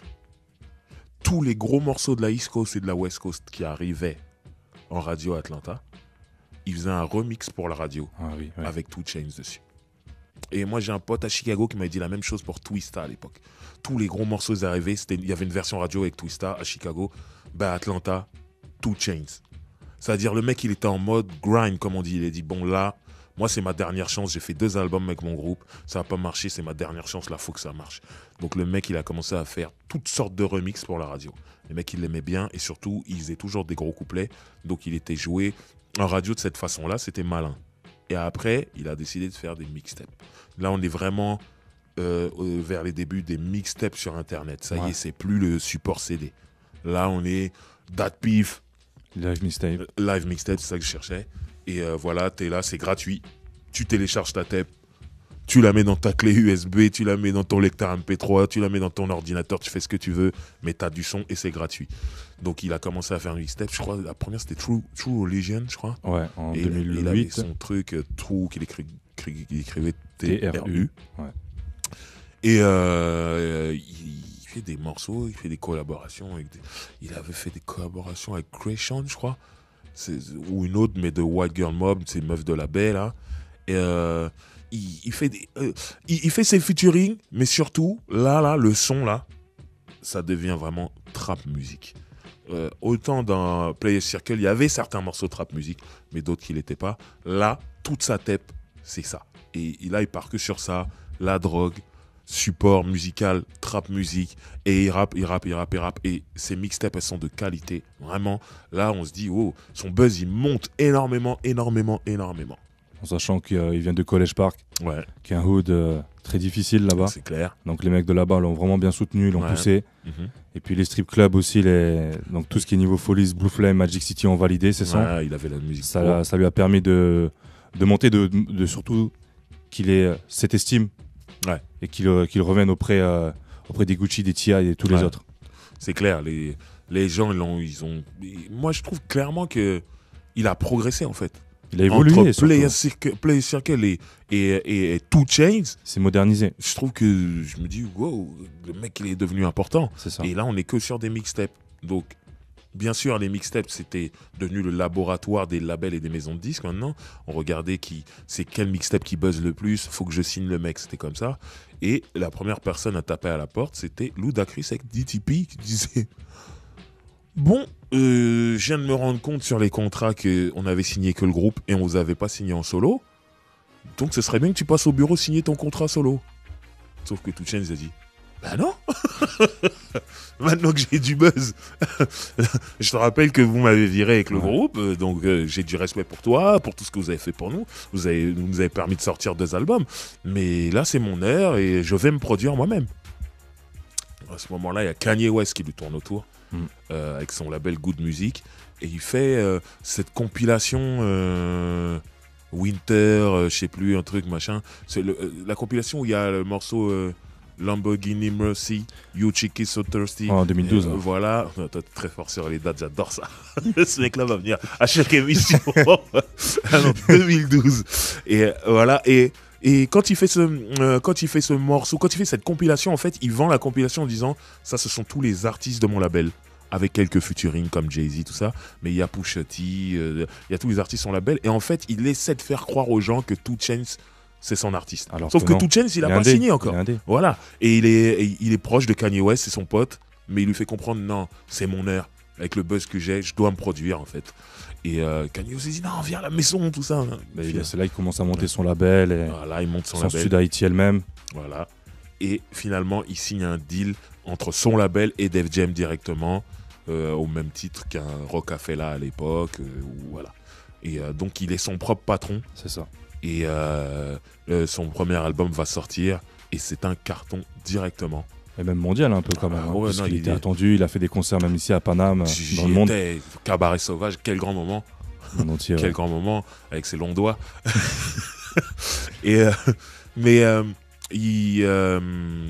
En fait, quand il sort son premier album, comme ce que je disais sur Young Jeezy tout à l'heure, il bénéficie du réseau de la force de frappe de Def Jam. C'est ce qui fait qu'il y a Drake dessus. Il y a I Am Soo qui montait à l'époque aussi. Ça, c'est fou, ça, par contre. Et le son avec I Am Soo est lourd. Et I Am Soo, en 2011, commence à monter de fou à LA. Ouais. On le retrouve même dans le dernier jeu NBA 2K, I Am Soo. Donc I Am Soo, même si là, il a perdu de son buzz, mais à cette époque-là, c'était le mec qui était censé exploser et tout. Et il y a Kanye West, bien sûr, sur ce morceau incroyable que je joue à chacun de mes anniversaires. Tout ce que je veux pour mon anniversaire, c'est une meuf avec un gros cul. C'est le refrain, c'est pas moi. Mais bon, en gros, si vous voulez m'offrir ça pour mon anniversaire, je ne suis pas contre. Mais ce morceau est incroyable avec un clip complètement fou, où le gâteau, c'est une meuf. C'est ça, Brody Cake. Voilà. Donc, c'est vraiment un très très gros album. Ce que j'ai aimé, c'est qu'il invite son gars Dolla. Ouais, il n'a pas oublié. De Players Circle, il l'invite sur l'album. Tiens, viens prendre ton chèque aussi, c'est beau. Et l'album est un carton, donc il a eu raison d'investir sur lui-même. Il a eu raison de croire en lui. Là où beaucoup de gens seraient dit, j'ai fait 2 albums avec mon groupe, ça va pas marcher. Il se décourage. J'arrête, c'est pas pour moi. Il a continué, il s'est battu, il a changé de nom et tout, voilà. C'est cool. Et puis aussi, une fois de plus, je reviens sur les dates. En 2011, il avait sorti le fameux son Slangin' Birds avec Birdman et Jeezy. Faut savoir que Jeezy, on en reparlera un peu plus tard, il commençait à revenir grâce à The Real Is Back. Ouais. Donc le son, il avait vraiment pété. En cette même année 2011, il avait fait le fameux son en featuring Young Buck, I'm on Worldstar, avec Gucci Mane. Et ce son-là, I'm on Worldstar, Drummer Boy à la prod, et il rappe aussi. Ce qui innovait les beatmakers qui rappaient. Le son, il avait pété de fou dans tout le sud. Et ça lui a permis de lui donner encore plus de crédit pour son album qu'il a sorti en 2012. C'est clair. Ça l'a aidé. Et ce qui est dingue, c'est que le deuxième album qui sort, il prend pas. Et personnellement, je trouve qu'il était moins bien, carrément moins bien. Mais là, à ce moment-là, beaucoup de gens se disent il est fini. C'est quand il s'était fait braquer, là, cette année-là Quand il se fait braquer sur la BR. C'est en 2013, ça. Il se fait braquer après cet album-là. Après, ouais. Mais beaucoup de gens disaient c'est fini pour lui, bon ça a marché le temps d'un album et tout. Mais lui c'est vraiment un bosseur. C'est-à-dire comment il est revenu de l'enfer après Players Circle il l'a rebossé comme ça. Et honnêtement, l'album qu'il a sorti... Pretty Girl Trap Music. Mon Dieu, je trouve cet album magnifique. Et puis même, c'est le thème. Et moi, malheureusement, qui était allé à Atlanta en 2016 et en 2017, il avait fait la Pink Trap House. Ouais, et ça, j'ai loupé parce que pourquoi les gars, ils foutaient trop la merde. Ouais, donc il y avait trop de cuts, donc ils ont dû arrêter. Ouais. J'ai un pote qui a réussi à prendre une photo. Ah, il a réussi. Ah, il a eu de la chance, et qui m'a ramené un t-shirt. Ah, en plus. Ah ouais, donc, la totale. Big up à toi, RJ, si tu nous écoutes. Merci beaucoup. Et je maigris encore un petit peu, je m'affine au sport et je mets ce t-shirt. Ne vous inquiétez pas, cet été, je suis en rose. Je vous le dis, comme un mec de Deep Set. C'est ça. Voilà. Et non, cet album-là, magique. Et puis Street Money monté en puissance, il a signé Bankroll Fresh. Ouais. On en parlera la semaine prochaine. Voilà. Et ce qu'il a fait, en fait, c'est qu'il a fait un album. Il s'entendait super bien avec Lil Wayne depuis Duffel Bad Boy et ils ont fait un espèce d'album à deux là qui s'appelle Call Groove. Ouais. Voilà, qui est un mix de leurs deux quartiers. Et du coup, on voit les deux têtes sur la pochette et tout. Et il y avait des morceaux très très fous sur ce truc. C'était étonnant. Hein. Ah ouais. Surtout que Lil Wayne, à cette époque-là, on disait. Ouais, Lil Wayne, c'est une mauvaise période. Hein. Très très mauvaise période. Son Carter 5, il n'arrivait pas. Avec Brownman, ça n'y arrivait plus du tout. C'était compliqué. Et en fait, ce projet, quand il sort, je me dis, waouh. Ok. Et puis des sons hip-hop aussi quand même. Hein. Ouais. Quand même. Et Lil Wayne posait à la normale. Pas le vocodeur qu'il n'arrivait plus à maîtriser. Faut le dire ça. Donc franchement, 2 Chainz, c'est un mec qui sait revenir de l'enfer à chaque fois. Et ceux qui ont Netflix, je vous conseille. J'ai plus le nom de Rapture, le reportage. Rapture, voilà. Où il rappe en chaise roulante. Exactement. Il Rapture, il y a plusieurs épisodes, différents rappeurs, et il y a un épisode sur 2 Chainz, c'est incroyable. C'est ça. On voit la détermination du mec. Il se pète la jambe. Alors qu'il a une tournée, tout le monde se dit putain, il y a des sponsors, il y a de l'oseille qui a été mis, on va avoir des problèmes avec les assurances, tout ça. Et il dit fuck, je monte sur scène en chaise roulante, trouver un moyen de faire le show autour de moi et ma chaise roulante. Et honnêtement, des images qu'on voit, ça tue. Et il a fait sa tournée, le mec. Et il a réussi sa tournée. C'est ça. Et il est rentré encore plus dans l'estime des gens. Mais ouais, les gens ont dit non, lui, c'est un vrai. Et c'est là où, bravo, vraiment. Et moi, j'ai beaucoup d'affection pour ce monsieur. J'aime beaucoup 2 Chainz. Donc là, on va écouter un morceau de 2 Chainz. On va écouter le morceau Watch Out, qui est un morceau qui marche très bien en soirée à Paris. I get it mad, no, you get it mad, I'm getting rich. Ce genre de morceau qui va énerver les gens qui n'ont pas d'argent quand lui en a. Genre, voilà. Mais c'est un morceau qui marche très bien. Les gens adorent crier ce refrain. J'ai remarqué à Paris. Je sais pas ailleurs comment c'est, mais à Paris c'est. Nous allons parler donc d'un label, d'un crew, de ce que vous voulez, mais qui est très important pour la ville et pour l'émission de la semaine prochaine, clairement.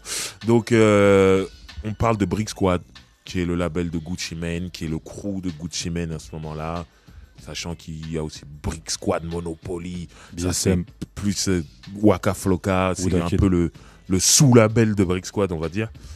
Et ce serait bien qu'on parle un peu de tous les artistes qui gravitaient là-dedans. Donc certains ont sorti des albums, d'autres que des mixtapes, d'autres sont partis, mais il y a eu du beau monde là-dedans, sachant que c'est né de l'association entre Gucci Mane et la mère de Waka Flocka. Et OG d'Adjustment. Bien sûr. Mais la mère de Waka Flocka, à ce moment-là, manage Gucci Mane.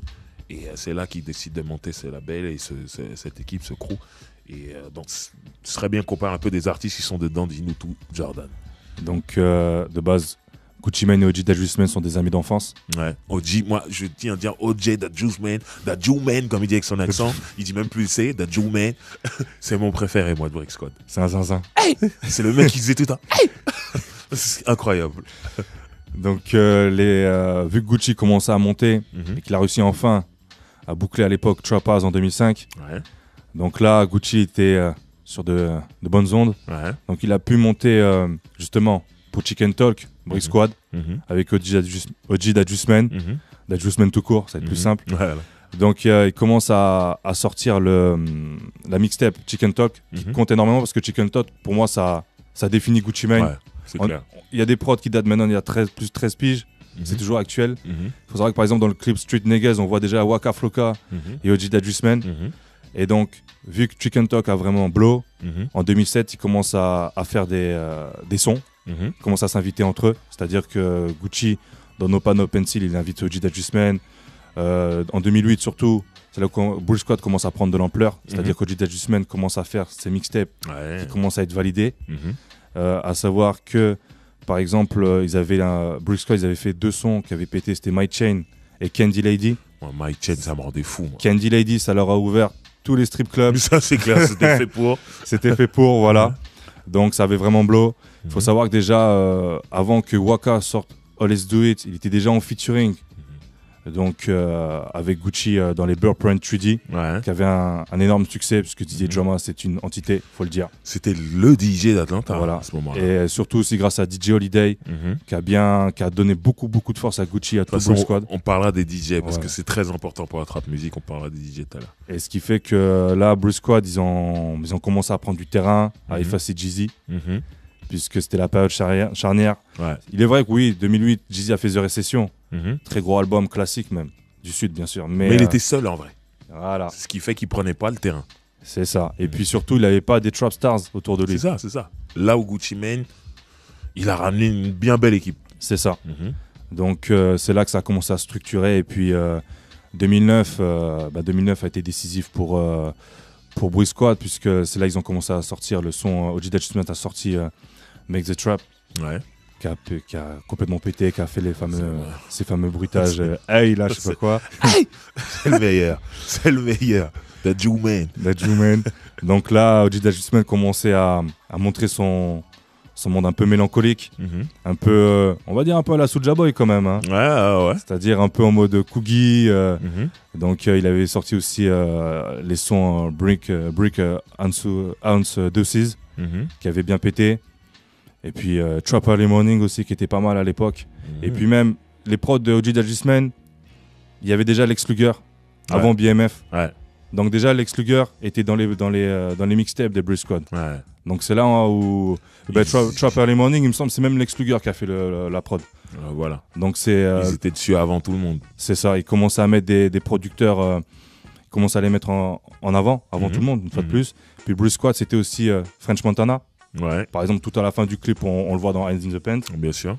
Il y avait Nicki Minaj, parce qu'il faut savoir que Gucci Mane et Yo Gotti, c'était un truc de fou à l'époque. Ils avaient fait beaucoup de mixtapes, Definition of AG en 2009, All White Bricks, la mixtape en 2008 de Mr. Perfect. Et tout simplement, dans le clip All White Bricks, on voit Nicki Minaj. Et Nicki Minaj était signée, ils avaient fait le gros son en 2009, Five Star Bitch plutôt, avec Trina. Ouais, avec Trina. Et le son, il avait blow. Donc Bulls Squad, c'était vraiment quelque chose avec Slim Dunkin en 2010. Donc c'est dommage que ce soit fini tout ça, franchement. Et Frenchie, Wooda Kid qui a sorti une big mixtape en 2012. Wooda OD de 2.0. Voilà, donc il y avait une belle équipe après. Malheureusement, tout le monde s'est un peu éparpillé. Il y a eu des morts. Voilà aussi, mais en tout cas, vous noterez qu'il y avait French Montana de New York. Nicki Minaj. Et Nicki Minaj de New York. Après, il faut savoir que Waka Flocka et sa mère viennent du Queens de New York et ils ont déménagé à Atlanta. C'est ça. Donc il y a quand même un lien avec New York et voilà. C'est ce qui fait tout ça. Maintenant, quand même, moi, j'aimerais revenir sur O.J. The Jew Man, parce qu'il faut que vous sachiez, si j'adore ce personnage, c'est qu'il est complètement fou. C'est une Kaira. Il est tout petit. Ouais, c'est un petit nain. Il faut que vous regardiez sa tête. Il y a tellement de charisme dans son visage. Il a des yeux verts, il a des tatous, des trucs et machin. Mais c'est un ouf. Il a des embrouilles. Et c'est le genre de mec à se faire tirer dessus. Un jour, il s'est fait rafaler. Il va à l'hôpital quand même. Il a de la chance, il n'est pas mort. Et quand il sort de l'hôpital, on lui dit « Bon, monsieur, il faut que vous allez chez vous vous reposer. Vous avez des trous dans le corps. » Il dit « Ah non, mais j'ai un concert demain. J'ai de l'argent à prendre et tout. » On dit « Vous ne devriez pas aller. » Il dit « Mais j'y vais. » Il est parti béquille. Et des trucs dans le ventre qui pendent comme ça. Et main gauche béquille, main droite micro. Et elle a fait son concert. Elle n'en a rien à foutre. Donc c'est ce genre d'énergumène. Il faut savoir qu'il y a Waka Flocka. C'est pas un temple non plus. Non. Ce mec est complètement fou aussi. Et je me rappelle quand Gucci Mane, une fois, est sorti de prison, ils se sont retrouvés à Los Angeles sur un tournage et il y a des Crips qui sont venus mettre la pression. Ah oui, Waka il s'est vénère. Et Waka il s'est vénère, il voulait aller se péta et tout. Et Gucci Mane, tu sentais qu'il se disait putain, je suis en sursis. Il était étrangement calme. Ouais, il était calme, tu vois. Tu dis me faites pas me battre et tout, machin. Bon, en plus, t'es pas dans ta ville, c'est compliqué. Mais Waka Flocka complètement fou. On est obligé de le retenir. Ouais. Donc, mais Waka Flocka, moi, le souvenir que j'ai de ce mec-là, c'est que un jour, il est venu à Paris. Il était là pendant presque une semaine. Et un jour, on m'appelle, on me dit « Ouais, Driver, il faut que tu viennes dans tel club à Bastille. » C'était un tout petit club. Il y a Waka Flocka qui sera là. Je dis « Ah, ok, cool. J'aime bien Waka Flocka. » Donc, je viens. Waka Flocka n'était pas encore arrivé. Et à un moment donné, il traîne, on le voit toujours pas. Il n'y avait pas grand monde dans la soirée. Et le DJ, il s'en fout. Il dit « Bon, s'il n'est pas là, je m'en fous. » Il met Hard in the Paint, le morceau qu'on va écouter juste après. Et quand il le met, il y a des gens qui se filment comme ça. Sur le morceau, c'était au moment où le morceau c'était encore un hit en soirée. Et les mecs se filment et tout d'un coup Waka Flocka il apparaît derrière le mec. I go hard in a motherfucker pain. Tout le monde dit il est sorti d'où? Il était comme un ouf. Et il sautait comme ça, il secouait ses locks, tout ça. Tout le monde était comme des oufs dans le club. Tu sais, c'est pas le mec qui est allé direct dans le carré VIP. Il a entendu, il joue ma chanson, il est venu direct sur la piste. Il a vu le mec il est en train de se filmer en mode selfie, il s'est mis derrière et il sautait. J'ai dit ah ouais, lui il est ouf. Après dans le carré VIP, il y a un mec qui vient qui me le présente, qui me dit voilà, Driver, Waka Flocka Driver. Ouais, lui c'est un rappeur français et tout. Il a dit je sais, je connais. Moi j'ai regardé, hein. Après il dit je rigole. C'est un gamin en plus. Je dis ok, j'aime bien ce mec là, c'est sûr. Et tout, mais quand il m'a dit bah oui je sais, je te connais. Il était tellement sérieux dans ce regard. Pendant un moment j'étais pas bien. Après, il me dit, je rigole. Magnifique mec, surtout un mec, on le voit comme ça, mais il fait genre 1m98. Hein. Le mec, il est grand de ouf. Il est déter. Mais voilà. Mais ce qui est bien avec Flocka, c'est qu'il s'est ouvert à la France aussi. Ouais. Il avait clippé à Aulnay. Il a fait le remix de Le Crime Paye de Booba. Non, donc... c'était que le hip-hop français repose en paix. Il a repris l'instru de Repose en paix de Booba. Voilà, autant pour moi. Voilà. Et il a rappé dessus, il a fait le clip et tout. Et ça, c'était ouf. Ouais. Et puis je l'ai vu en concert au Bataclan. Et il a fait le taf. C'était du grand n'importe quoi. Il est même descendu sur scène. Ouais, voilà. Comme un ouf. Lui en mode rockstar. Et ce que j'aimais, son batteur, c'était un malade. Ouais. Il est venu, j'ai jamais compris cette formation. Lui au micro et un batteur. Il n'y avait pas d'autre instrument, mais le batteur était malade. Il jetait ses baguettes, il en prenait d'autres. Tout dans le public, c'était ouf. Et l'autre, il secouait ses locks, sautait partout. Dans le public, il n'avait rien à foutre. C'était un grand bordel, mais je kiffais. Surtout quand il est rentré sur 50K, ça avait mis la pression directe. Franchement, ça. Ouais. Et puis, puisqu'on parle de concert, j'ai oublié d'en parler tout à l'heure, mais j'ai vu Young Jeezy au Bataclan aussi. C'était incroyable. Lui, c'est une autre formation. Il est venu tout seul. Un pied de micro, lui avec une fourrure à capuche, c'est tout. Maintenant, moi, je me dis, mais ça va être nul. C'était mortel. Ah ouais. Putain. Le mec a un charisme, tout seul, il a pris le truc. J'étais choqué, je dis, mais comment il a fait? Surtout que moi, les mecs avec la voix cassée, je me dis, c'est le genre de mec, 2 morceaux, ils ont plus de voix. C'est mort le conservatoire. Le mec, il a géré de ouf.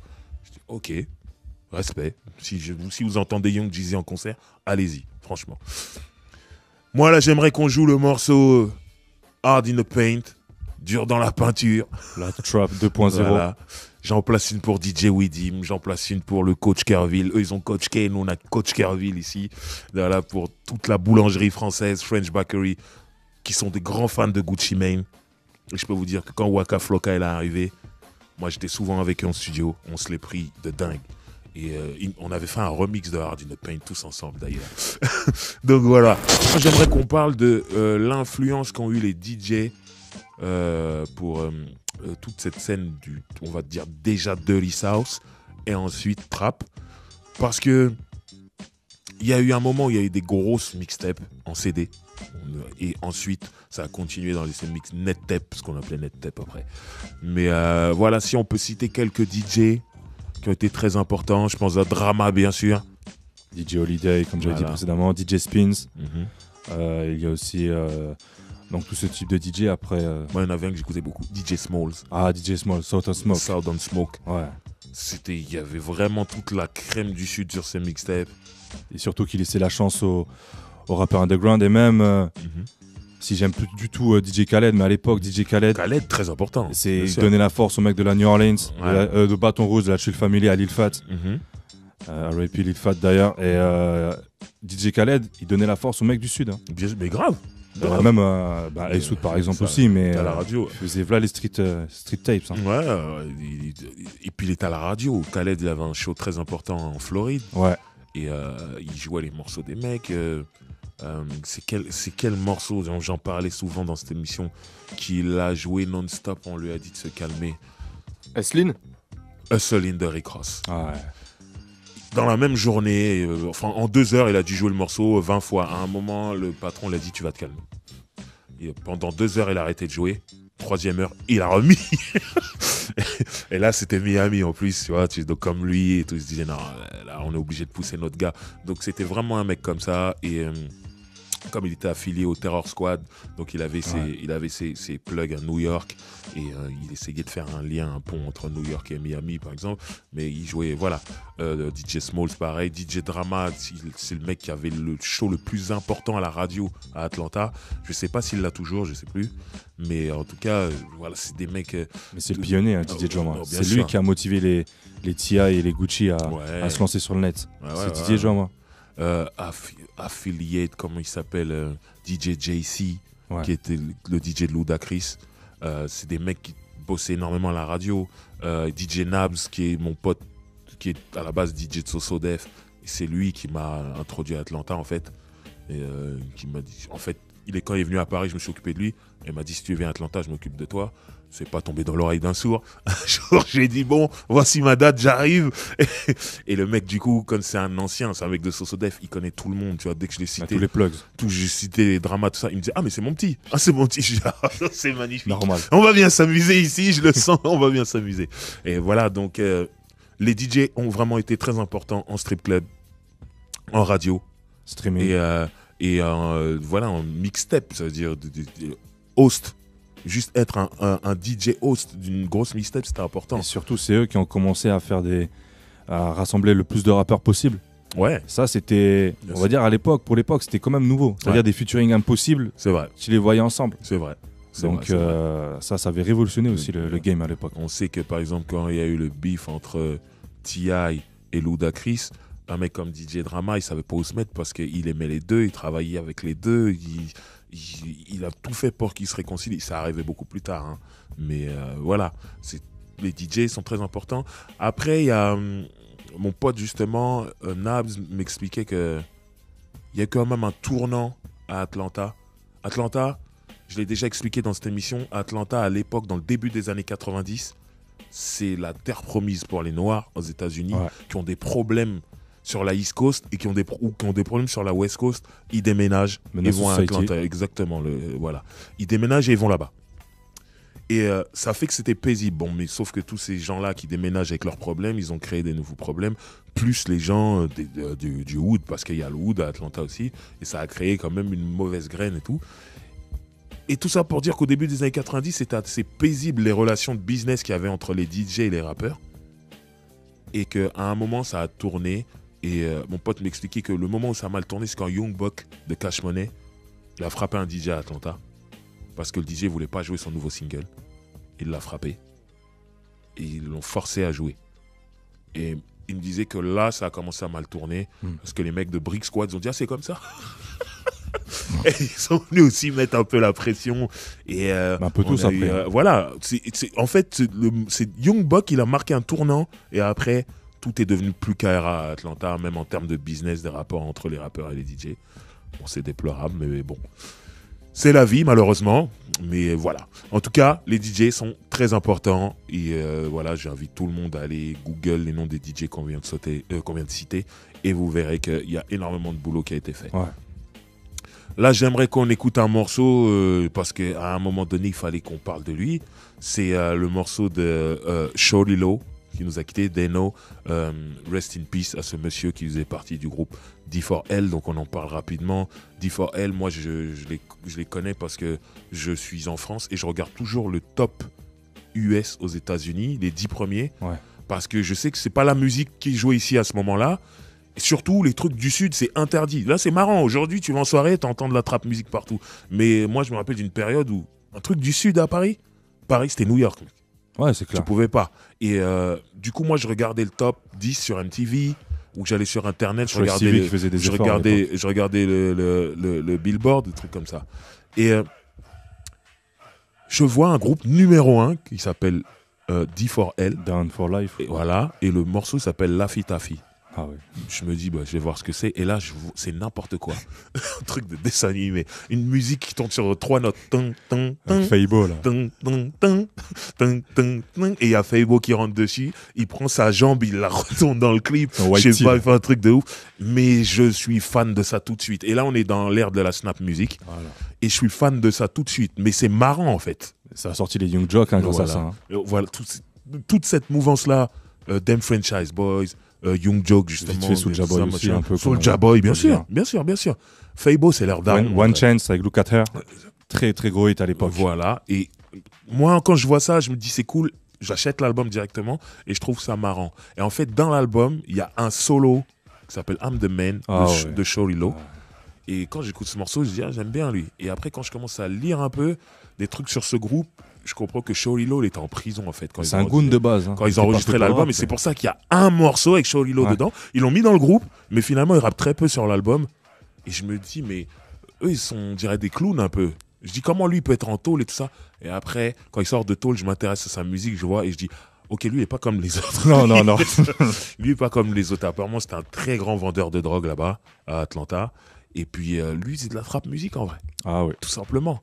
Et il a eu son deal pour sortir son album solo. Moi, j'ai pété un câble. La première fois que j'ai entendu Deno, il y a des cuivres là. Tout... Et puis, c'est vraiment dans la culture afro, c'est-à-dire la trompette. Ouais, c'est ça. C'est les trompettes, souvent, on dit que c'est la Louisiane, tout ça. Mais lui, il est à Atlanta. Non, le truc, il était ouf. De toute façon, on va mettre le morceau, vous allez l'écouter. Et franchement, ce qu'il fait dessus, il est très calme, avec une voix très spéciale. Et ça tue. C'est ça. Franchement, et, ça tue. En sachant que même 50 Cent, il l'avait signé dans G-Unit South. C'est la guéguerre entre Didi et 50. Ouais, un concours entre les deux. Il voulait prendre le sud. Voilà, finalement, aucun des deux ne l'a vraiment pris. Mais bon, 50 a eu Scrappy, donc... Ouais, mais juste sur un album. C'est après, ça, voilà. Mais bon. Big up to all my haters. Incroyable morceau. Shorty-Lo, Deno.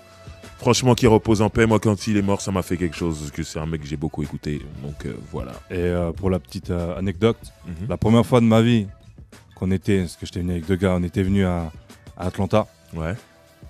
C'était à la semaine où malheureusement Shorty-Lo était mort. Wow, dur. Ce qui fait qu'on était allé dans un nightclub à Edgewood, à Zone 6. Quand le DJ. Vous allez à Zone 6 comme ça, normal. Ouais, mais Edgewood, le soir, c'est festif, entre guillemets. Ça va. Ouais, ça va, entre guillemets. Ok. Et du coup, il était allé à Edgewood. Et le DJ, il avait mis Dano in the Man. Ouais. Et après, il a commencé à dire, ouais, ils sont les mecs de Bankhead, tout ça. Et ils étaient tous là pour l'hommage.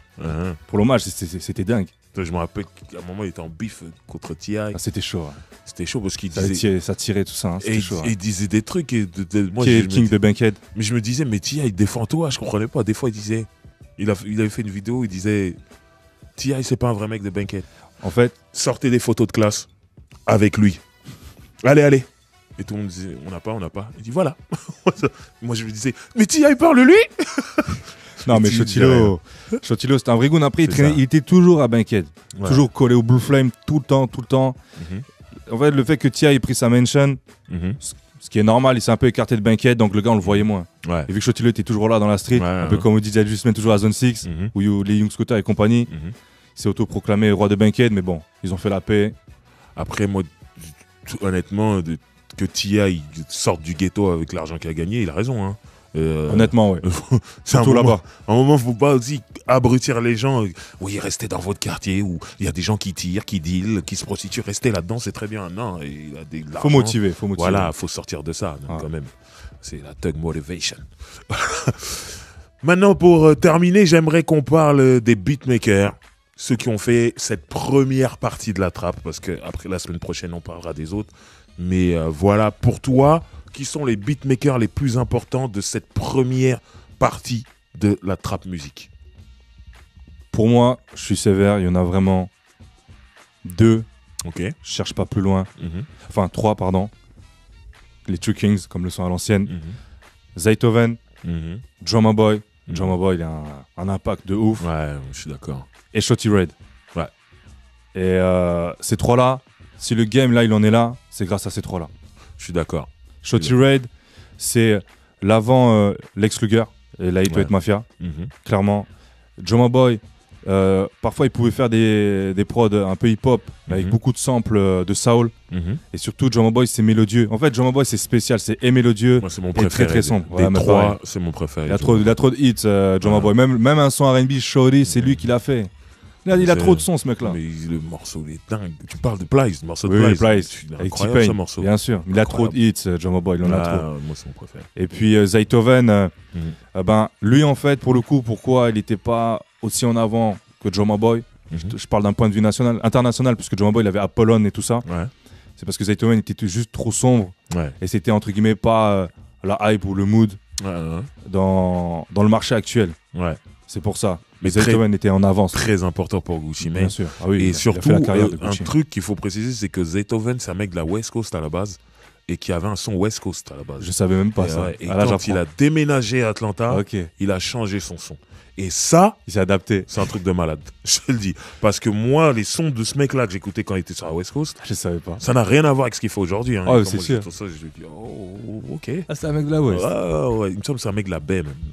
Mais, la baie, ouais. Très fort. Le mec changer de son comme ça, bravo. Et puis, excuse-moi de te couper, il y avait aussi Mike Will en 2008 qui avait fait des sons pour Shotilo, parce que les gens ils connaissent Mike Will là, depuis, je sais pas, truc Jordan, là, Miley Cyrus là. Ok. J'adore ce mec là. Mais Mike Will, il avait fait un son avec Gucci, j'ai oublié le titre malheureusement. Mais Mike Will, déjà depuis 2008, il était en place. Par exemple, il y a un son qui avait fait péter Eldorado Red avant qu'il béton. C'est le fameux son avec Ojida Juiceman et Eldorado Red, Trippies, 3 et P espace S là. Et tout ça, c'est du Mike Will. Il faisait des sons pour Shotilo, c'est Mike Will. J'ai oublié Mike Will, mais ces quatre-là sont... Les gens le connaissent, il explose plus avec la nouvelle génération. On pense, clairement. Dès qu'on dit son nom, on pense à Ray Shrimmer, tout ça. Mais il était déjà là à l'époque. Mike Will était déjà là. Il était déjà là à l'époque. Très bien. Écoute, merci à toi. Plaisir. Honnêtement, c'était incroyable, précis. Et aujourd'hui, grâce à toi, on a eu des dates. Parce que roule avec driver, vous savez qu'il n'y a jamais de date. Je veux pas me tromper, donc je dis c'était à un moment. Voilà. Merci en tout cas pour toute ton expertise, Jordan. Tu reviens la semaine prochaine. Grand plaisir. Parce que là, on va rentrer dans le vif du sujet. Je sais que tous ces gens attendent qu'on parle de ces Migos, de Metro Boomin et tout ça. La nouvelle sauce. Voilà. Donc, on va. Mais pour se quitter, on va jouer un morceau d'un mec qu'il ne faut pas oublier. Parce que c'est lui qui a découvert Futur. On va jouer Rocco. Merci. Avec Amadou Me. Voilà. Drummer Boy à la prod une fois de plus. Ce mec est très important. Et comme il le dit, il s'était autoproclamé, il disait qu'il est le mec le mieux sapé d'Atlanta. Le plus swerve. Voilà. Donc, on écoute Amadou Me de Rocco. On se quitte et on se dit à la semaine prochaine pour la deuxième partie. Et demain lundi, dès 7h du matin, ne ratez pas Debout Wouldi. Vous savez très bien ce que vous avez à faire. Tout se passe à ce moment-là et c'est tous les matins, toute la semaine. Donc là, lundi, 7h.